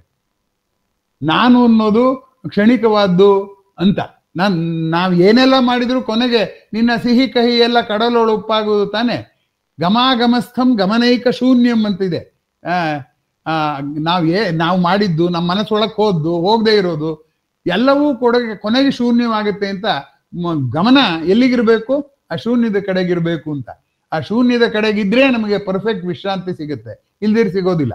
ಆ ದೃಷ್ಟಿಯಿಂದ ನಾವು ಕೆಲಸ ಮಾಡುವ ಕಲೆಯ ಭಾಗವಾಗಿ ವಿಶ್ರಾಂತಿಯು ಅಂತ ಅನ್ನೋದಾದ್ರೆ ಆವೇಶ, ಎಚ್ಚರ, ರಸ, ಕನಸು, ಸ್ವಪ್ನ, ಜಾಗೃತಿ ಮತ್ತೆ ಪೂರ್ಣ ವಿಶ್ರಾಂತಿ ಇದೆಯಲ್ಲ, ಅದು ಶಾಂತರಸ, ಸುಷುಪ್ತಿ. ಹೀಗಾಗಿ ಸ್ವಪ್ನ, ಜಾಗೃತಿ, ಸುಷುಪ್ತಿಗಳೇ ಈ ರೀತಿಯಾಗಿ ಕಾಣುತ್ತೆ. ಜಾಗೃತಿಯಲ್ಲಿ ನಾವು ಇನ್ನೂ ಪರಿಷ್ಕರಣ ಮಾಡ್ಕೊಳಕ್ಕಾಗದಲ್ಲ, ರಿಫೈನ್ ಮಾಡಿರೋದಿಲ್ಲ. ಅದರಿಂದ ಜಾಗೃತಿಯ ರಸ, ಇದು ಏನು ಆವೇಶ ನಿಧಾನವಾಗಿ ಕನಸಿನಲ್ಲಿ ಬಂದು ಮತ್ತೆ ಪೀಡಿಸುತ್ತೆ, ನೀನು ಪರಿಷ್ಕಾರ ಮಾಡಿಲ್ಲ ಅಂತ. ಅದರಿಂದ ಕನಸು ಕೂಡ ಮನಸ್ಸಿನ ಡಿಸ್ಟರ್ಬೆನ್ಸ್, ಸ್ಥೂಲ ಶರೀರದ ಡಿಸ್ಟರ್ಬೆನ್ಸ್ ಜಗತ್ತು, ಸೂಕ್ಷ್ಮ ಶರೀರದ ಡಿಸ್ಟರ್ಬೆನ್ಸ್ ಕನಸು, ಈ ಎಲ್ಲ ಡಿಸ್ಟರ್ಬೆನ್ಸು ಶಾಂತವಾಗಿಬಿಡುತ್ತಲ್ಲ. ಕಲ್ಲು ಹಾಕ್ತೀವಿ ಅಂತ ಇಟ್ಕೊಳ್ಳೋಣ ಹೊಳೆಗೆ, ಆ ಕಲ್ಲು ತಳ ಮುಟ್ಟೋವರೆಗೂ ಅಲ್ಗಾಡ್ತಾ ಇರುತ್ತೆ, ಅಲೆ ಸುಮ್ಮನಿದ್ರೆ ಸಾಕು, ಹಾಗೆ ಸುಮ್ಮನಾಗುತ್ತೆ. ಹಾಗೆ ನಮ್ಮ ಮನಸ್ಸು ಅಷ್ಟೇ. ಯಾರೋ ಹೇಳ್ತಿದ್ರು ಏನ್ ಮಾಡ್ಬೇಕು ನಾವು ನಿಮ್ಮ ಶಾಂತಿ ರಸ, ನಾವು ಆ ಶಾಂತ ರಸಕ್ಕೆ ಹೋಗ್ಬೇಕು ಅಂದ್ರೆ ಏನೂ ಮಾಡಬಾರ್ದು. We should not respond. ನಮ್ಮ ಆವೇಶವೆಲ್ಲ ಇರೋದು ನಮ್ಮ ಈವೆಂಟ್ ಅಲ್ಲಲ್ಲ, ನಮ್ಮ ರೆಸ್ಪಾಂಡಿಂಗ್ ಸ್ಟೈಲ್ನಲ್ಲಿ.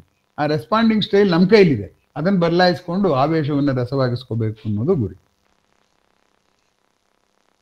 ಸರ್ ತುಂಬಾ ಅದ್ಭುತವಾಗಿ ಹೇಳಿದೆ ಸರ್. ಎರಡು ಪ್ರಶ್ನೆ ಅದ್ಭುತವಾಗಿ ಉತ್ತರ ಕೊಟ್ಟಿರಿ, ಧನ್ಯವಾದಗಳು ಸರ್. ಇನ್ಯಾರದ್ದು ಪ್ರಶ್ನೆ ಇಲ್ವಾ? ಪ್ರತಿಕ್ರಿಯೆ ಇಲ್ವಾ?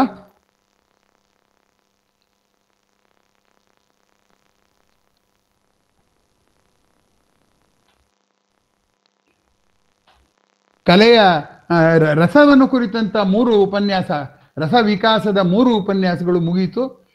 ನಾ ಹೇಳಬೇಕು ಅಂತಿದ್ದದನ್ನ 3 ಇದಕ್ಕೆ 2 ಮಾಡ್ತೀನಿ ಅಂತಿದ್ದೆ, ಅದಾಗಲಿಲ್ಲ. 3 ಲೀಲಾಜಾಲಗಳಲ್ಲಿ ಮುಗಿಸಿದ್ದೇನೆ. ಸ್ವಲ್ಪ ವೇಗವಾಗಿ ಹೇಳಿದೇನೋ ಏನೋ ಇವತ್ತು, ಅದಕ್ಕೆ ನಿಮ್ಮ ಮೌನ ಪ್ರತಿಕ್ರಿಯೆ ಗೊತ್ತಿಲ್ಲ. ಬಟ್ ಹೇಳದೇ ಇದ್ದಿದ್ರೆ ಇನ್ನೊಂದು ಲೀಲಾಜಾಲಕ್ಕೂ ಅದು ಸಾಮಗ್ರಿ ಆಗ್ಬಿಟ್ಟಿತ್ತು ಅಂತ ಬೇಗ ಮುಗಿಸಿದ್ದೇನೆ.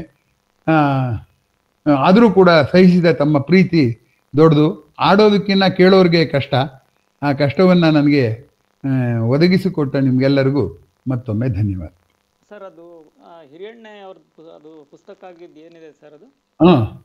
ಆ ಪುಸ್ತಕ ರಸ ಅಂತಿದೆ, ಇಂಗ್ಲಿಷ್ನಲ್ಲಿ RISE ಅಂತಲೇ ಆ ಪುಸ್ತಕದ ಹೆಸರು. ಇಷ್ಟು ಒಂದು 40 ಪೇಜ್ ಇದೆಯೇನು, ತುಂಬಾ ಸಣ್ಣ ಪುಸ್ತಕ ಅದು. ನನ್ನ ಹತ್ರ ಇತ್ತು, ಅದು ಯಾರೋ ಇಸ್ಕೊಂಡವ್ರು ನನಗೆ ವಾಪಸ್ ಕೊಟ್ಟಿಲ್ಲ, ಅದರಿಂದ ನನ್ನ ಹತ್ರ ಇಲ್ಲ.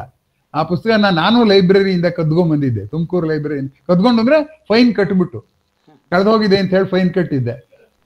ಅದೇನಾಗಿತ್ತು ಅಂದ್ರೆ ಆ ಹಳೆ ಕಾಲದ ಪುಸ್ತಕ, ಅದ್ರ ರೇಟು ಕಡಿಮೆ ಇತ್ತು. ಇವಾಗ ಆ ಪುಸ್ತಕ ರೀಪ್ರಿಂಟ್ ಸಿಗಲ್ಲ, ಅದಕ್ಕೋಸ್ಕರ ಆ ಪುಸ್ತಕದ ರೇಟೇ ಕೊಟ್ಬಿಡಿ ಸರ್ ಅಂದ್ರು. ಅದಕ್ಕೆ ಆ ಪುಸ್ತಕದ ರೇಟ್ ಕೊಟ್ಬಿಟ್ಟು ಆ ಪುಸ್ತಕ ತಗೊಂಡ್ಬಂದಿದ್ದೆ. ಅದು ಯಾರೋ ಇಸ್ಕೊಂಡವ್ರು ವಾಪಸ್ ಕೊಡ್ಲಿಲ್ಲ. ಆದ್ರೆ ಅದರಲ್ಲಿರೋ ಪ್ರತಿಯೊಂದು ಪುಟವೂ ನನ್ನ ತಲೆ ಒಳಗಿದೆ. ಅದರ ಆಧಾರದ ಮೇಲೆ ಮಾತಾಡಿದೆ ಇವತ್ತು. ಇಂಗ್ಲಿಷ್ನಲ್ಲೇ ಇದೆ, ರಸ ಬೈ ಪ್ರೊಫೆಸರ್ ಹಿರೇಣ್ಣ ಅಂತ ಪುಸ್ತಕ. ಏನಾದ್ರು ನಿಮ್ಮ ಇದರಲ್ಲಿ ಏನಾದ್ರು ಸಿಕ್ಕಿದ್ರೆ ನೋಡಿ, ನನಗೆ ಗೊತ್ತಿಲ್ಲ. ಮುಗಿಸ್ಬೋದಲ್ವಾ? ಮತ್ತಾರ್ದಾರು ಪ್ರಶ್ನೆ ಅಥವಾ ಪ್ರತಿಕ್ರಿಯೆ ಇದ್ರೆ ದಯವಿಟ್ಟು ಕೇಳಿ.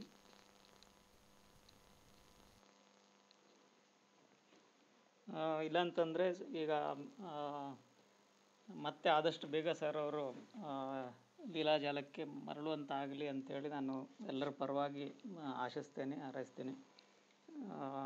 ಮತ್ತು ಯಾರ್ದು ಪ್ರಶ್ನೆಗಳಿಲ್ಲ ಅಂತಂದರೆ ಬಂದಂಥ ಎಲ್ಲರಿಗೂ ಕೂಡ ಆತ್ಮೀಯದಂಥ ಧನ್ಯವಾದಗಳು. ಸರ್ ಅವರಿಗೂ ಸಾಕಷ್ಟು ತೊಂದರೆಗಳ ನಡುವೆ ಕೂಡ ಅದನ್ನೆಲ್ಲ ಮರೆತು ಸರ್ ಉಪನ್ಯಾಸವನ್ನು ರಸವಾಗಿಸಿದ್ದಾರೆ. ಅವರಿಗೆ ಹೃತ್ಪೂರ್ವಕ ಧನ್ಯವಾದಗಳನ್ನು ಹೇಳಲಿಕ್ಕೆ ಇಷ್ಟಪಡ್ತೇನೆ. ಎಲ್ರಿಗೂ ನಮಸ್ಕಾರ, ಧನ್ಯವಾದಗಳು.